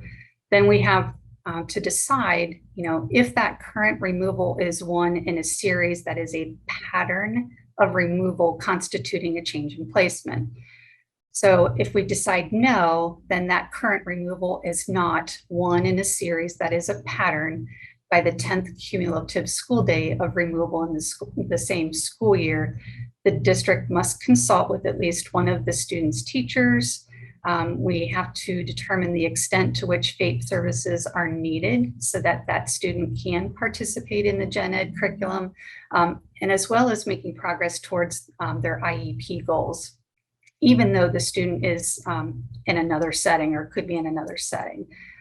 If yes, the current removal is one in a series that is a pattern of removal constituting a change in placement, then the district were required to make sure that we notify our parent immediately of that decision to change the student's placement for that disciplinary reason. We're making sure that we provide a copy of the procedural safeguards. And then we know that that child will be entitled to services as determined by the IEP team. And then also within 10 school days of the decision to remove the student for disciplinary reasons, we know that the parent and relevant IEP team members must review information regarding the student, and we have to make a manifestation determination. And then there's that third scenario that I'm going to refer to, which kind of is at the far right of the graph.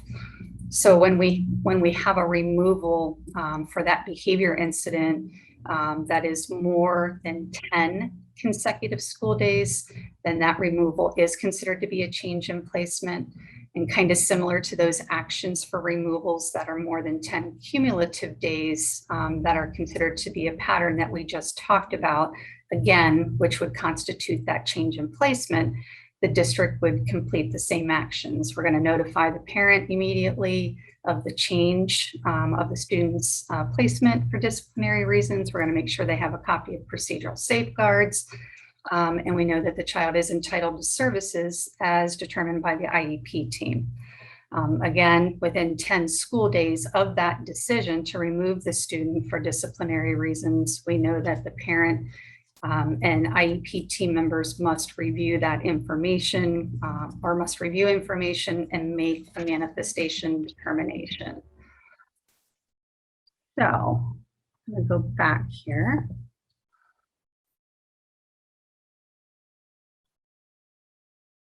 Oops, wrong button.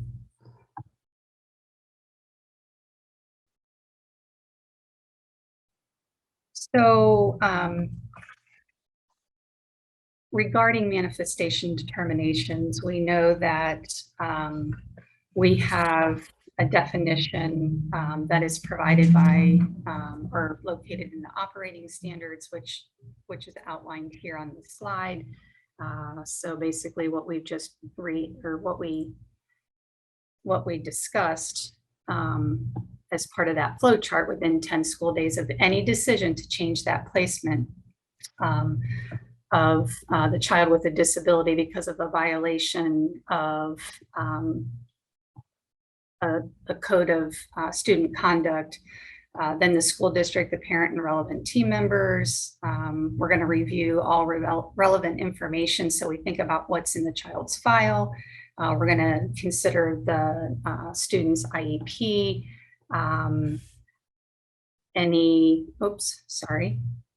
didn't mean to do that.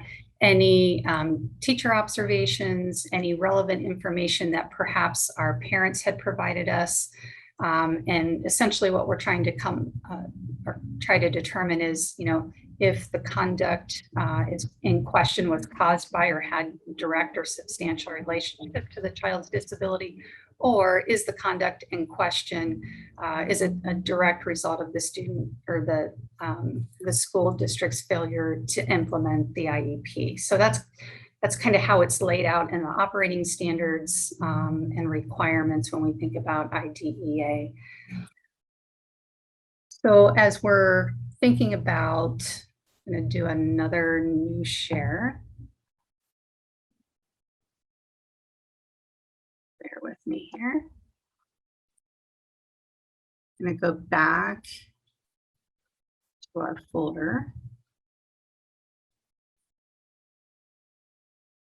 There are two forms. This is the worksheet. This is an optional form. Again, this might be something that's already embedded in your software. But again, this just helps teams think about all of those pieces that we really should be thinking about when we're kind of working through our manifestation determination review. And I had one of our legal representatives say to me, you know, if you're completing this worksheet, then you can rest assured that, you know, you're addressing all of that information specific to the child, and it would be pretty comprehensive. So when we think about the specific nature of the disability and severity of the disability, and again, you'll see in that language, they want it described in observable, measurable terms, and specifically so that, you know, there isn't any question, you know, what the behavior was. We're not guessing, you know, what that behavior, or I'm sorry, in terms of the student's disability, what specifically it is when we start making decisions about the behavior in question. So, same thing, I kind of jumped over item number 1, but the nature of the behavior. So describing the student's behavior that violated the rule or code of conduct. Again, we want to describe it in measurable terms so that everybody's on the same page. We know specifically what that behavior is that's of question, and that there's no ambiguity, or it's not vague. We all know. And then there's the relevant information. So we're looking at the ETR, any diagnostic information. When was the last ETR? Is it current? Does the evaluation and diagnostic results address all current areas of concern? You know, if we have a three-year ETR, close to a 3-year ETR, you know, sometimes the needs of our students change. And so maybe there are new areas of concern.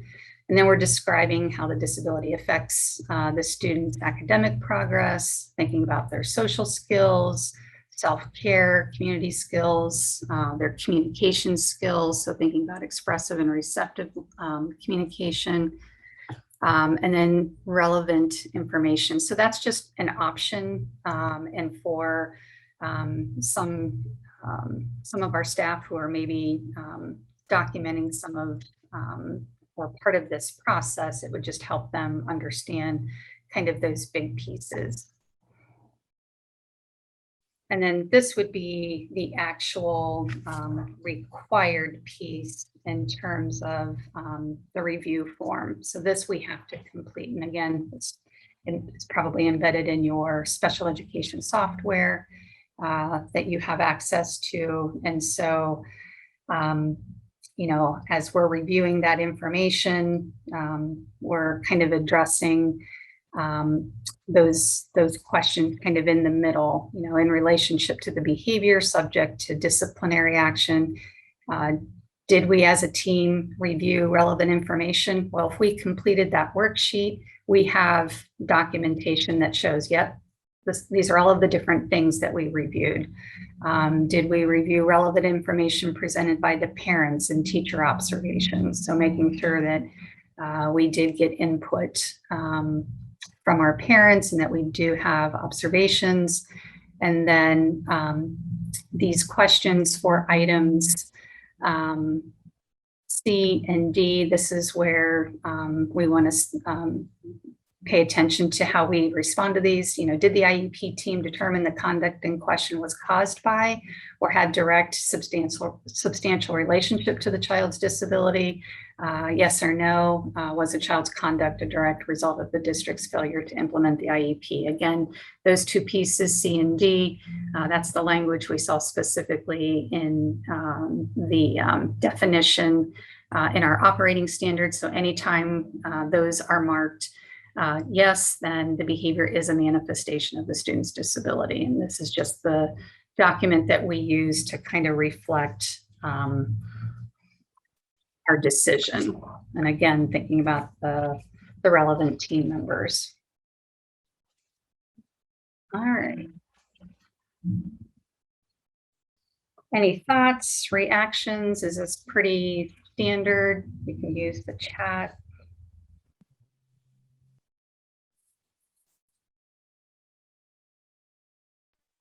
Holly, fortunately, I've never had to go through this, but you're saying that the actual team is the one who makes the conclusion about whether the behavior is determined to be manifested from the disability.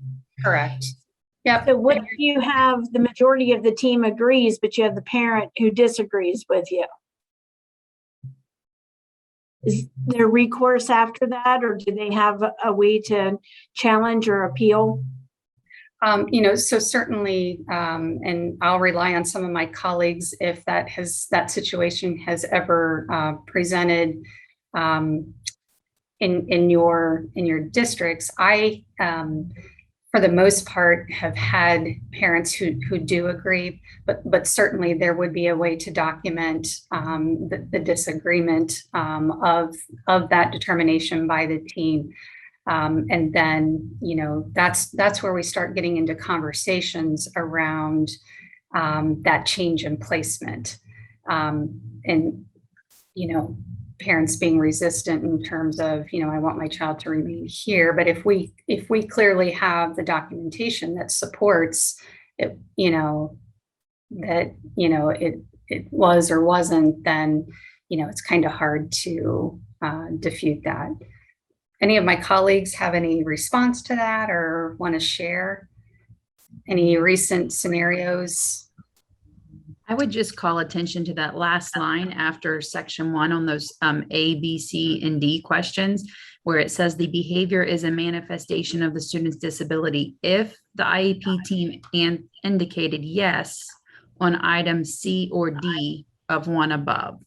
So in order for that to really be a manifestation, meaning, you know, those questions, and if you go through with them, you know, did the IEP team give you relevant information? Well, if you're reviewing their IEP, so, you know, when you're doing the group discussion, I personally have never been in one where we didn't come to a collective decision, but if anyone else has anything. Yeah, I mean, I've go ahead. Oh, we've had a couple where the parent disagrees that the IEP was not implemented to fidelity. And that's where it ultimately, in this situation, it comes down to district rep has to make the final call, and it's on our shoulders. And it's up to the parents to take it to due process if they agree. So then you're just still saying the IEP and change of placement and all of that. You're back to that negotiation, that gentle manipulation of how can we come to a consensus that ultimately the district rep makes that final call, and then the parent has the right to go to due process. Thanks, Katie. Yeah, Anybody? I was also, I'm sorry, Holly, I was going to comment on the 504 because they talked about that at OAPSA last year. Remember whenever they went through, yeah, they talked about the 504 versus IDEA and the umbrella of it. Basically, you suspect disability, then you have to consider that student as a child with a disability and then follow these procedures. If a parent would come back and say, the district knew that we suspected a disability, we had this diagnosis, and they didn't follow procedures this way, then ultimately we could be liable. I have not had that case. We have not operated with students with 504s under this because I could make argument that their diabetes or their, you know, whatever, fill in the blank, wasn't a manifestation. However, like with ADHD, that's where it gets kind of gray with the impulsivity and behavior. And so that's the only category that gets a little wishy-washy. If you have a student on a 504 for ADHD, but doesn't get specially designed instruction, you could consider them a child with a disability and suspect that and then follow these procedures, but it is gray.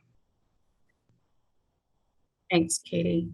I know when I was in district, tried very hard to recognize or use very similar practices for our students who are on a 504 from the evaluation. But I'll be the first to admit that 504s were something that was hard for us to nail down in terms of just even tracking 504s and just revisiting them. So, yeah. So, you know, after you go through that manifestation determination review and you've completed all your documents, it's either yes or no. So if you're looking at the right-hand side, you know, if it was a manifestation, you know, we have to take immediate steps to kind of fix or remedy what they call deficiencies and review that IEP and make sure that we've made adjustments. We have a responsibility to conduct an FBA and develop a BIP or review or modify those existing plans that we may have in place. And this was something that oftentimes we didn't even have anything started on a student, and here we were, and 10 days hit us. So really thinking about even what was conveyed earlier as part of Deb and Emily's presentation with those 3 incidences, and then even maybe it's going to be more than just 3, but after every 3 incidents, reviewing those documents. So and then the other aspect of that functional behavior assessment, I know oftentimes folks are reluctant when we think about the requirements under the FBA. Well, I'm not a behavior expert, or we don't have a BCBA. Well, unfortunately, many districts do have a BCBA board certified behavior analyst on staff, but not all of us have that luxury. And I know some of our boards of DD have some of those other layers of support that we can tap into, but unfortunately we don't get out of that requirement just because we don't have the staff or necessary resources. So and then lastly, making sure that that student is returned to that placement unless you and the parent, or the district and the parent, agrees that a different placement is agreed upon. And then we also have the special circumstances, which is kind of outlined below, kind of in this last chunk where it describes what that special circumstance is, which would be weapons, illegal drugs, controlled substances, or serious bodily injury. And I know that seriously bodily injury, it has to be pretty severe in terms of in order for it to kind of fall into that specific category. If the conduct does fall into what they consider those special circumstances, that's when then school personnel can remove the student to that interim alternative educational setting for up to 45 school days, regardless of our manifestation determination. So, and again, the IEP team is the one who determines that IAES. And then on the flip side, looking at the other side of the coin, or the chart there, if the answer is no to both of those questions, meaning the conduct is not considered to be a manifestation of the student's disability, then we know that we're able to apply relevant disciplinary procedures in the same manner. for the same duration for our students who don't have a disability. And again, it's the team who determines the extent to which services are needed in order to provide FAPE, or the free appropriate public education, in order for the student to participate in the gen ed class and progress on the IEP goals.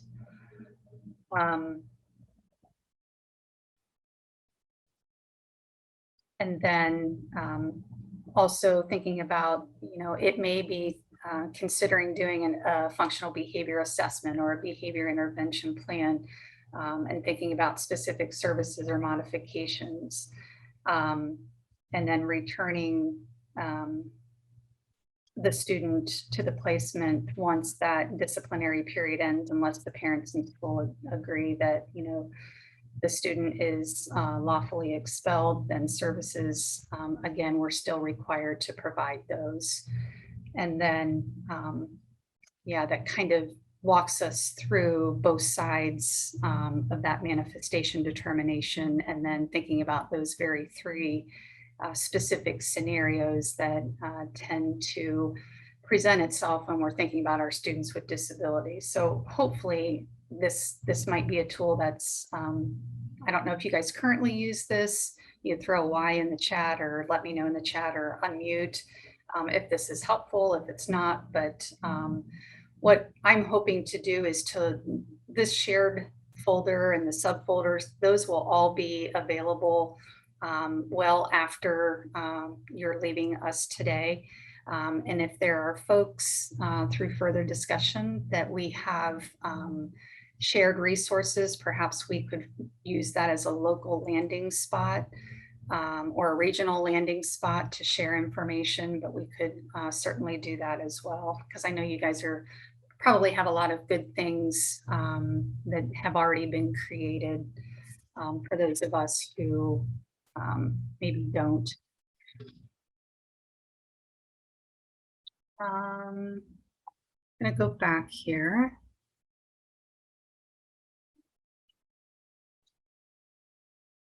Here's one more resource. I don't know if you guys use this. This is still on ODE's website.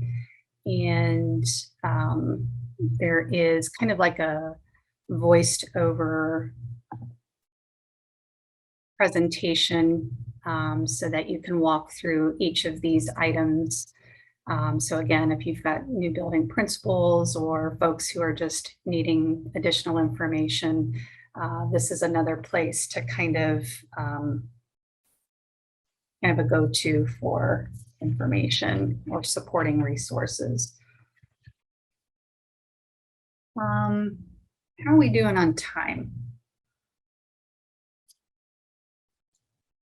It's 2:37. 2:37. I'm a little over. I want to. There are a couple on Ocali's website. There are, and you guys are probably, those of you who are veteran special ed coordinators are already familiar with on Ocali's website. There are two different online resources when we think about developing behavior intervention plans, functional behavior assessments and behavior intervention plans. Called Challenging Behaviors Expect Success. And then it's kind of it's a series that really anybody who, you want involved in that process to help them kind of work through, identifying, what truly is that behavior trying to communicate. So it's a 14-part webinar series. And we can drop that in the chat.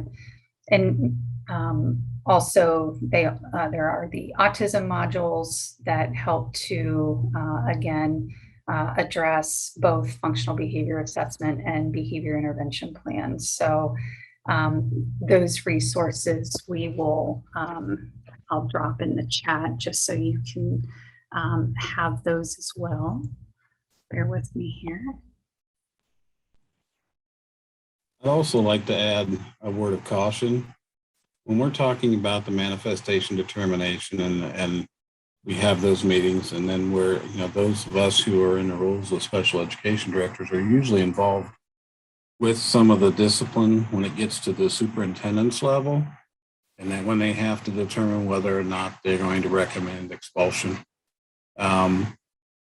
Just remember, though, even if we decide no, it's not a manifestation of not a manifestation of the child's disability, we still have to provide services according to the IEP. And I don't know about you, when I mean you, other districts, we're having a significant problem right now filling our classrooms with substitutes because of all the absenteeisms due to COVID and sickness, that finding staff to do home instruction is even that much more difficult right now. So the extent to which we agree to any type of a long-term suspension needs to be considered on the availability of staff to provide services for that child's IEP. Also, that needs to be taken into consideration. That's a really good point, Todd. Yeah, subs are hard to come by for sure.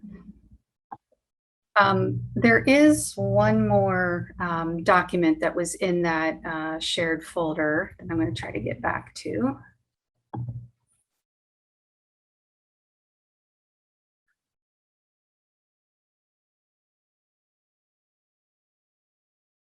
And that was the ISS in-school suspension document that came from Office for Exceptional Children back in 2019. And it just talks about or clarifies for teams what constitutes a removal. So, the student is afforded the opportunity to continue to appropriately participate in the general curriculum. The student continues to receive the services that are in his or her individualized education program. And then that third point of the student continues to participate with non-disabled students to the extent he or she would have in his or her current placement. So they're identifying that if an in-school suspension occurs, and you can meet those three requirements, then it's not considered a removal. However, that paragraph right below, if any one of these three factors is not present, then the in-school suspension counts as a removal towards those 10 cumulative or consecutive days. So I just wanted to share that. Again, that's not a new document, but for those of us who aren't as familiar with this process, might not know that it's out there. But it's also very difficult to have in-school suspension and still do number 3. Yes. Yeah. And it feels like a gotcha. Something else that I wanted to share with you for 2 different reasons. These are special education procedures from Trimble Local School District. And these were shared directly by one of our Office for Exceptional Children consultants, supporting a district in terms of their special education procedures. So this isn't me saying these are wonderful procedures, but he felt confident enough in them. So thinking for those of us who don't have all of the special education procedures in place that we want, or just thinking about manifestation determinations, there is, if look away, because I'm going to scroll here. If you're in the document, go to page 17, I believe. Let's scroll down here. Oh. Wondered if I could just go.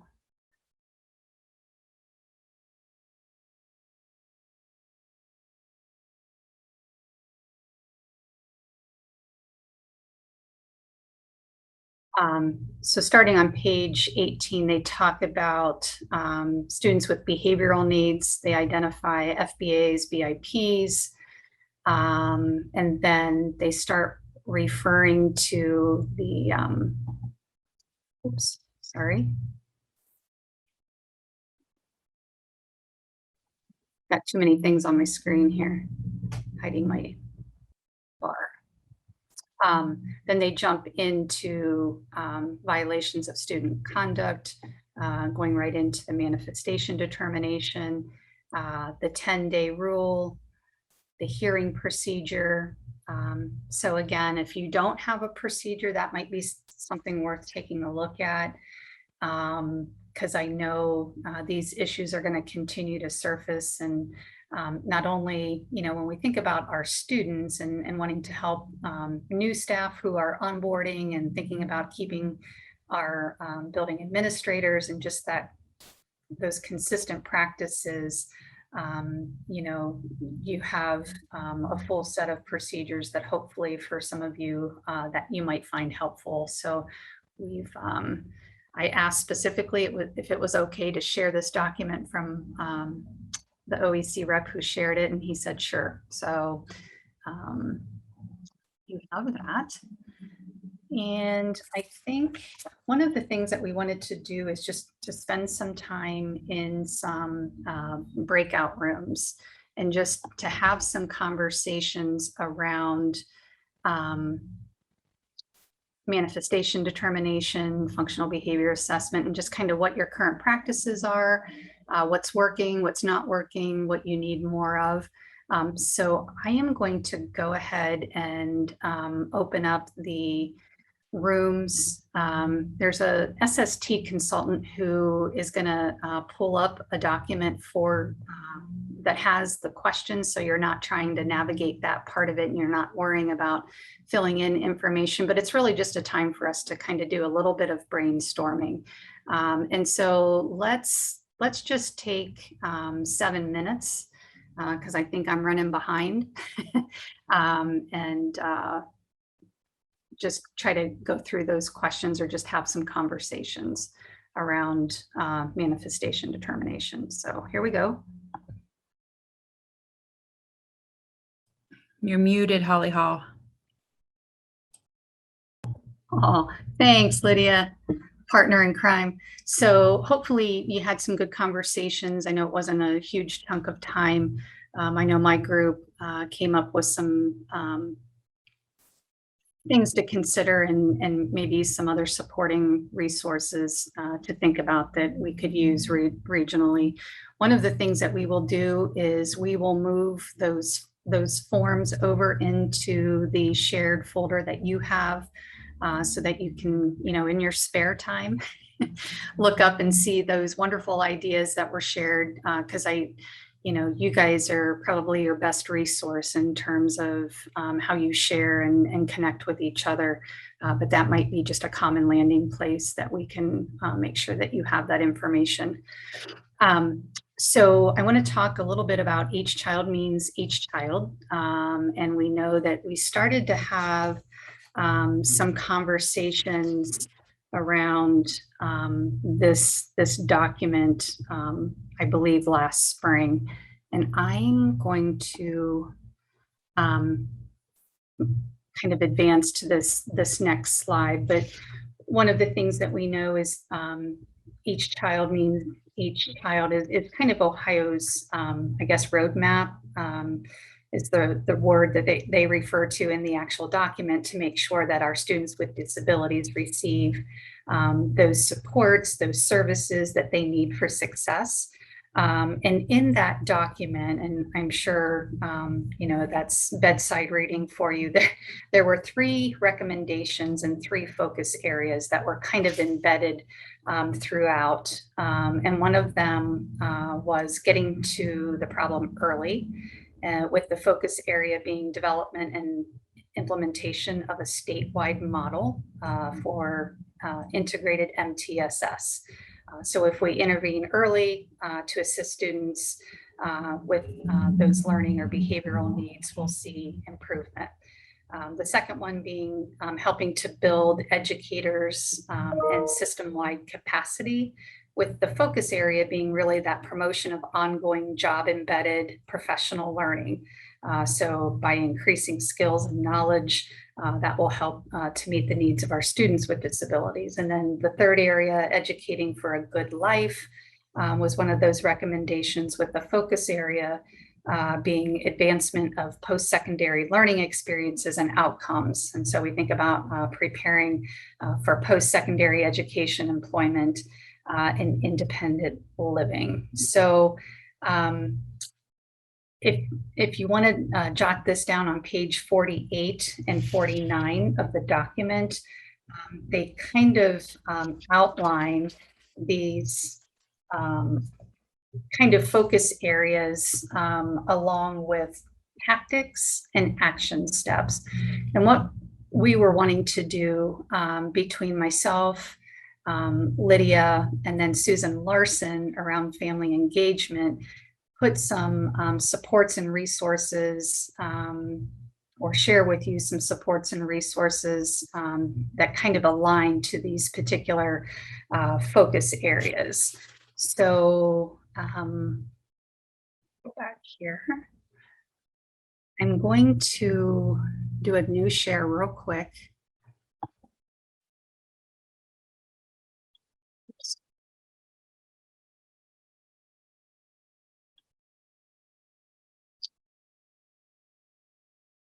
And I'm going to go right to supporting documents. And there are four different pieces that I just wanted to share with you. I borrowed or harvested, I think that's one of our consultants' favorite words, the graph. You know, everybody needs an updated pyramid, right? So this is kind of the conceptual framework for MTSS, and it's referenced in that document. I just stole the graphic and kind of put those tiers underneath. And again, that was just adapted to the child means each child. So again, is that maybe something worth sharing with some of our team members as we think about trying to really promote our MTSS process. And, you know, I think we all can say we've got pieces of MTSS. Is it fully developed, fully implemented? There's really a lot when we think about MTSS in terms of that integrated model that we're looking for. But certainly we have aspects that are already present in our programs. But the reason Lydia and I and my other SST colleagues want to talk about this, because every time I turn around, there's some document that has, what does your MTSS process look like? Whether it's through internal monitoring from our on-site monitoring friends to our indicator reviews. When we started going through those self-review summary reports, we had to talk about, what does your MTSS process look like? Well, we know that it's not a special education initiative. However, you know, we should be part of those conversations when we think about how students with disabilities are supported, starting with tier 1. So that was just one piece that I put in there, and kind of why thinking about MTSS, why we want to, think about how we can support our staff, and because they're the ones supporting our students. Something else I want to share with you. I had the opportunity this summer to spend a week with this collaboration between Ohio State University and Ohio University through this process called evidence-based intervention training for education. And one of the things that they did with us, there were 2 school districts represented. There were higher ed and some other folks, but it was really taking Ohio's 5-step implementation process and kind of guiding us through how would you select interventions for a large group of students, a small group of students, or individual supports that would support individual student needs. And so I just want to share this with you. There are specific links. It talks about, what are good processes when we think about trying to think about what is evidence-based interventions. What does that mean? Looking at the levels. And again, that's embedded in our Each Child Means Each Child document. But there are selected Ohio MTSS sources. So the blue links that you see will take you directly there. There were other specific tools and resources to support, building our capacity, thinking about our data use. And then there's just some tools embedded in here that I want to kind of direct your attention to. The National Center for Intensive Interventions has loads of materials. And then, really thinking about when we select an intervention, sometimes we've got good data that says this is a really good intervention. However, if we didn't consider the context in which that data was collected, like when we find that maybe things aren't working as well as in our district programs as maybe another district in another part of the state. It really depends on the context, right? So they really took us through some processes to really think about that. And then planning for implementation. One of the things that they did with us was using logic models. So once we selected our interventions, then what type of logic model to use, or really to think about, okay, once we've selected it, what does that mean? How are we going to implement? So I just wanted to share those with you. As part of my participation, I get ongoing support through this group, and I asked if they could share some MTSS-based resources to put into your hands. And then there is an article on when we think about MTSS, how we might think about our students who have the most significant cognitive disabilities, like we don't just forget about our students. And I'm going to scroll. So look away here. There's another look at a different pyramid. So thinking about some of those intensive supports that we support our students, and how we integrate even our students with some pretty challenging needs. And then lastly, this resource came directly from the Center on Response to Intervention. And so this may be something that you're already familiar with, but when you think about, identifying what are pieces of our MTS system that could be strengthened or refined, or maybe it's missing and we just need to reconsider. So this rubric kind of takes you through assessment, database decision-making, multi-level instruction. So when we think about our 3 tiers, and then infrastructure and how we might support MTSS in our district. So I just, for sake of time, wanted to point those resources out to you, because we know we keep hearing about MTSS, but at this point, we don't have our state developed model yet. However, we keep being asked to implement MTSS. So yeah, I am going to now stop sharing, and I'm going to pass the baton to, is it Susan? Are you up next? All right. I believe so. Thank you. Before I share, I have just put a link into the chat to a page or document of resources, which is item number 18 in the participant folder, but I also put a link in the chat, and I'm going to share that because I'm going to click on a couple of the links.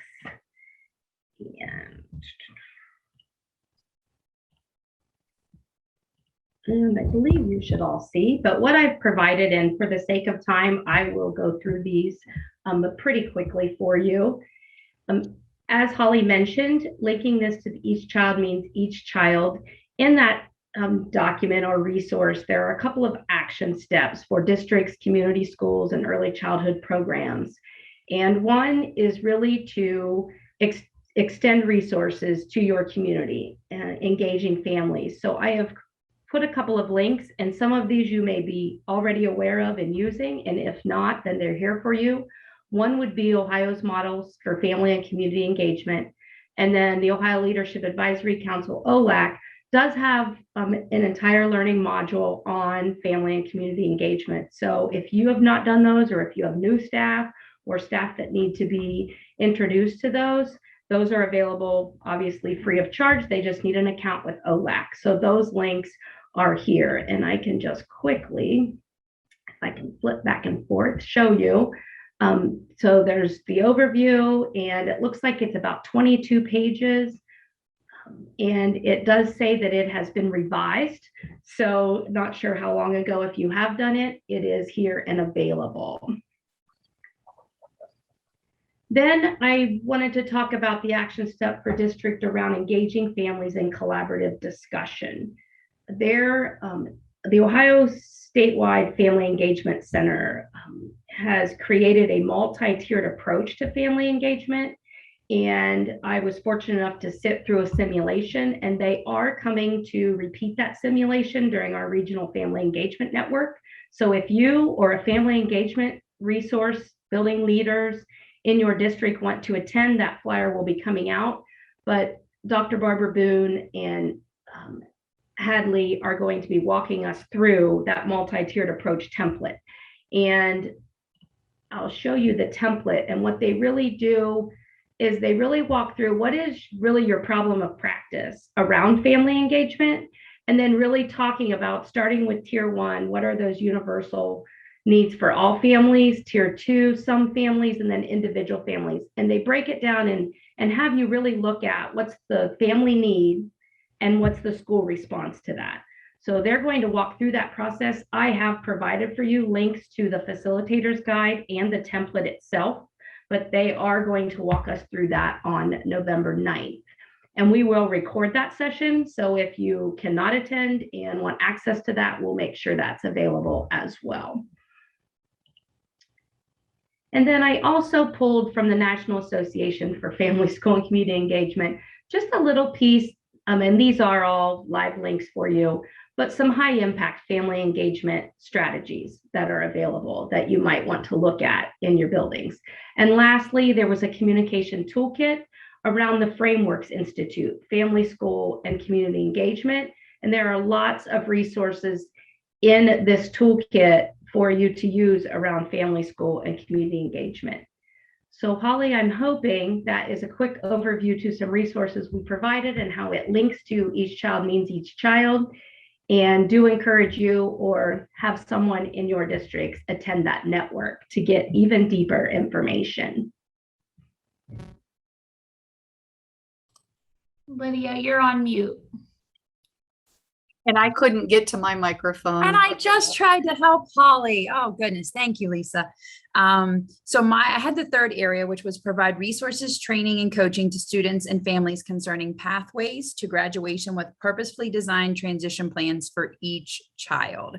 So I think I covered most of this my first time around. So I just want to go straight to the resources. Obviously, we need to look over the longitudinal survey, tell us what that's telling us and how we need to adapt. Also to remember that we need to make sure we are listening to the students, use those pins, their preferences, interests, needs, and strengths, and get all of that in transition. And remember, transition doesn't have to start until at age 14. It's okay to start earlier. We want to start earlier. In our secondary transition meeting, you're going to hear about new funding that's coming to districts. That's going to start way earlier. But for the sake of time and for what you need to know, some of the resources that will help you, I did bring this up, and I will put this in the chat so you all have it.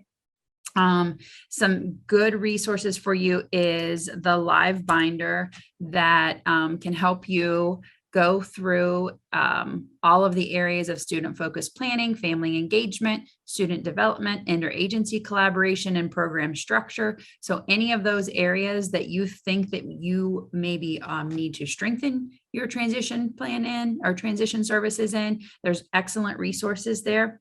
The other thing that I wanted to share with you, some of you have this, is to go ahead and start looking ahead. We talked about on that study that maybe we weren't preparing everyone, or we were preparing them, but not for Plan B. This is an excellent chart that I've shared before. It talks about what accommodations look like in high school versus what they'll look like in college. So this is a great resource to get the family involved and look at that. And then I'm going to go back out. This is all in your folder.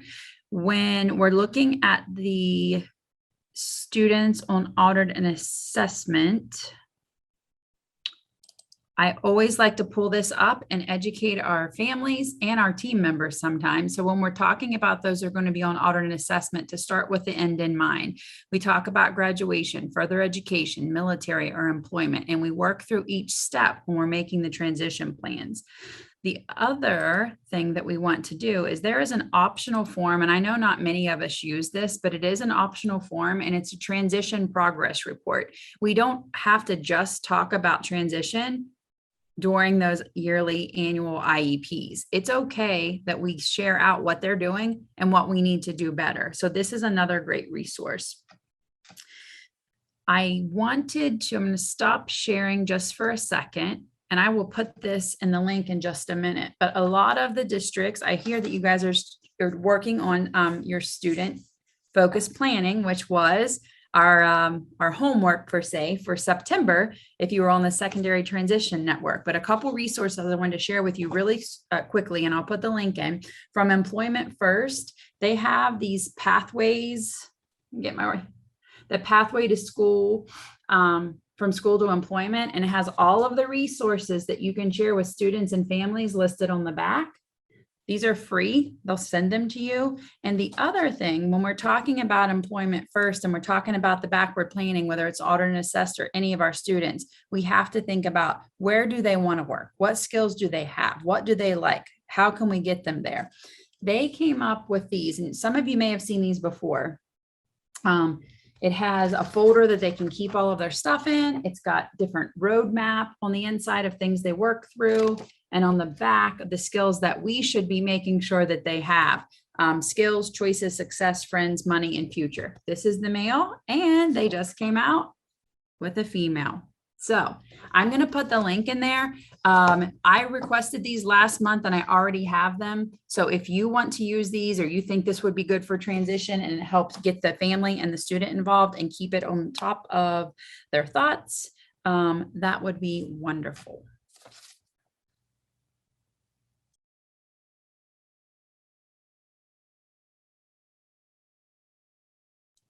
You're muted, Holly.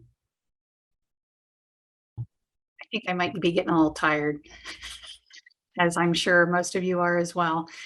Let's do just 7 minutes in our breakout rooms, and we'll just try to tackle and have some conversations around that last section.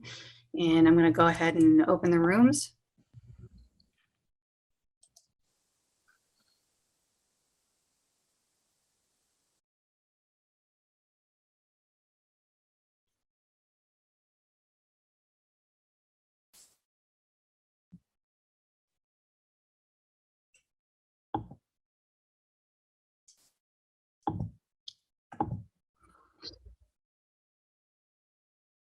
All right, team. What does MTSS look like in your district or your program, or what you've been involved with? I'll share my screen here.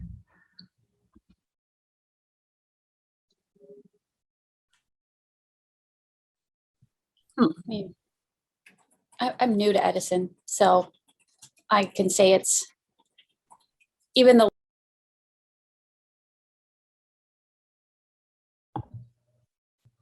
All right, so I think most everybody's back. So we're going to wind everything up one of the last things that we wanted to share was just some upcoming events. We have the Ohio Related Service virtual meetup on October 7th. We'll be hosting our IEP lab on October 26th. There are the OPEP fall workshops, and you have the flyers in the shared folder, and it's a series. So when you open up that folder, it's not just one flyer. If you keep scrolling, there's a plethora of offering. And then our Supporting Communicative Competence series will continue November 9th. We have our Parent and Community Engagement Network on November 9th. OCaliCon Online, November 16th through 19th. And access to the general curriculum for all learners. That is one of the new OCali video-based series that has recently been shared across the state that they have just recently developed. I have not been able to check out the series yet, but it really takes a look at addressing the needs of all learners, specifically in terms of how you're going to support them in the classroom. So I'm anxious to get to dive in there and check those out. So the Supporting Communicative Competence series, there were a couple of you who have asked about supporting Parapros. That Supporting Communicative Competence series, again, there's a plethora of flyers actually in that shared folder. And again, Parapros can access those. Of course, the OPEP workshops specifically, they would have access to as well. So I know that was a need that many of you had. So let's see. We're going to, and Lydia, I'm wondering if you could help me out. There is the evaluation link and QR code, and our certificates we're doing a little bit differently. We will put those certificates, the link to the certificate in the chat, but if you will provide your feedback, we would greatly appreciate that. If there are future topics that you are interested in, that would be extremely helpful. So yeah. We sure appreciate you all being here, especially for those of you who have hung out all day. We appreciate the time because we realize that time is precious, right?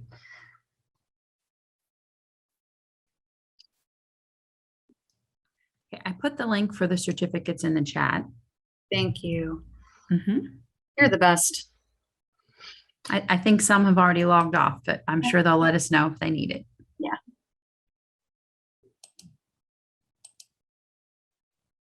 Thanks, everybody. That was great. Enjoyed it. Enjoyed our conversations too at Breakout Rooms. So my breakout room was the bomb. I want them back. That's great. That's awesome. Yeah. Thanks, guys. They were all Here, newbies. Lydia. They were all newbies. We love it. Bye. Thank you. Thanks, See guys. ya. Derek was one of them. Yes, that's my favorite. See ya. See ya. Yeah, once you guys have done those pieces, you're good to go. So thank you. Thank you.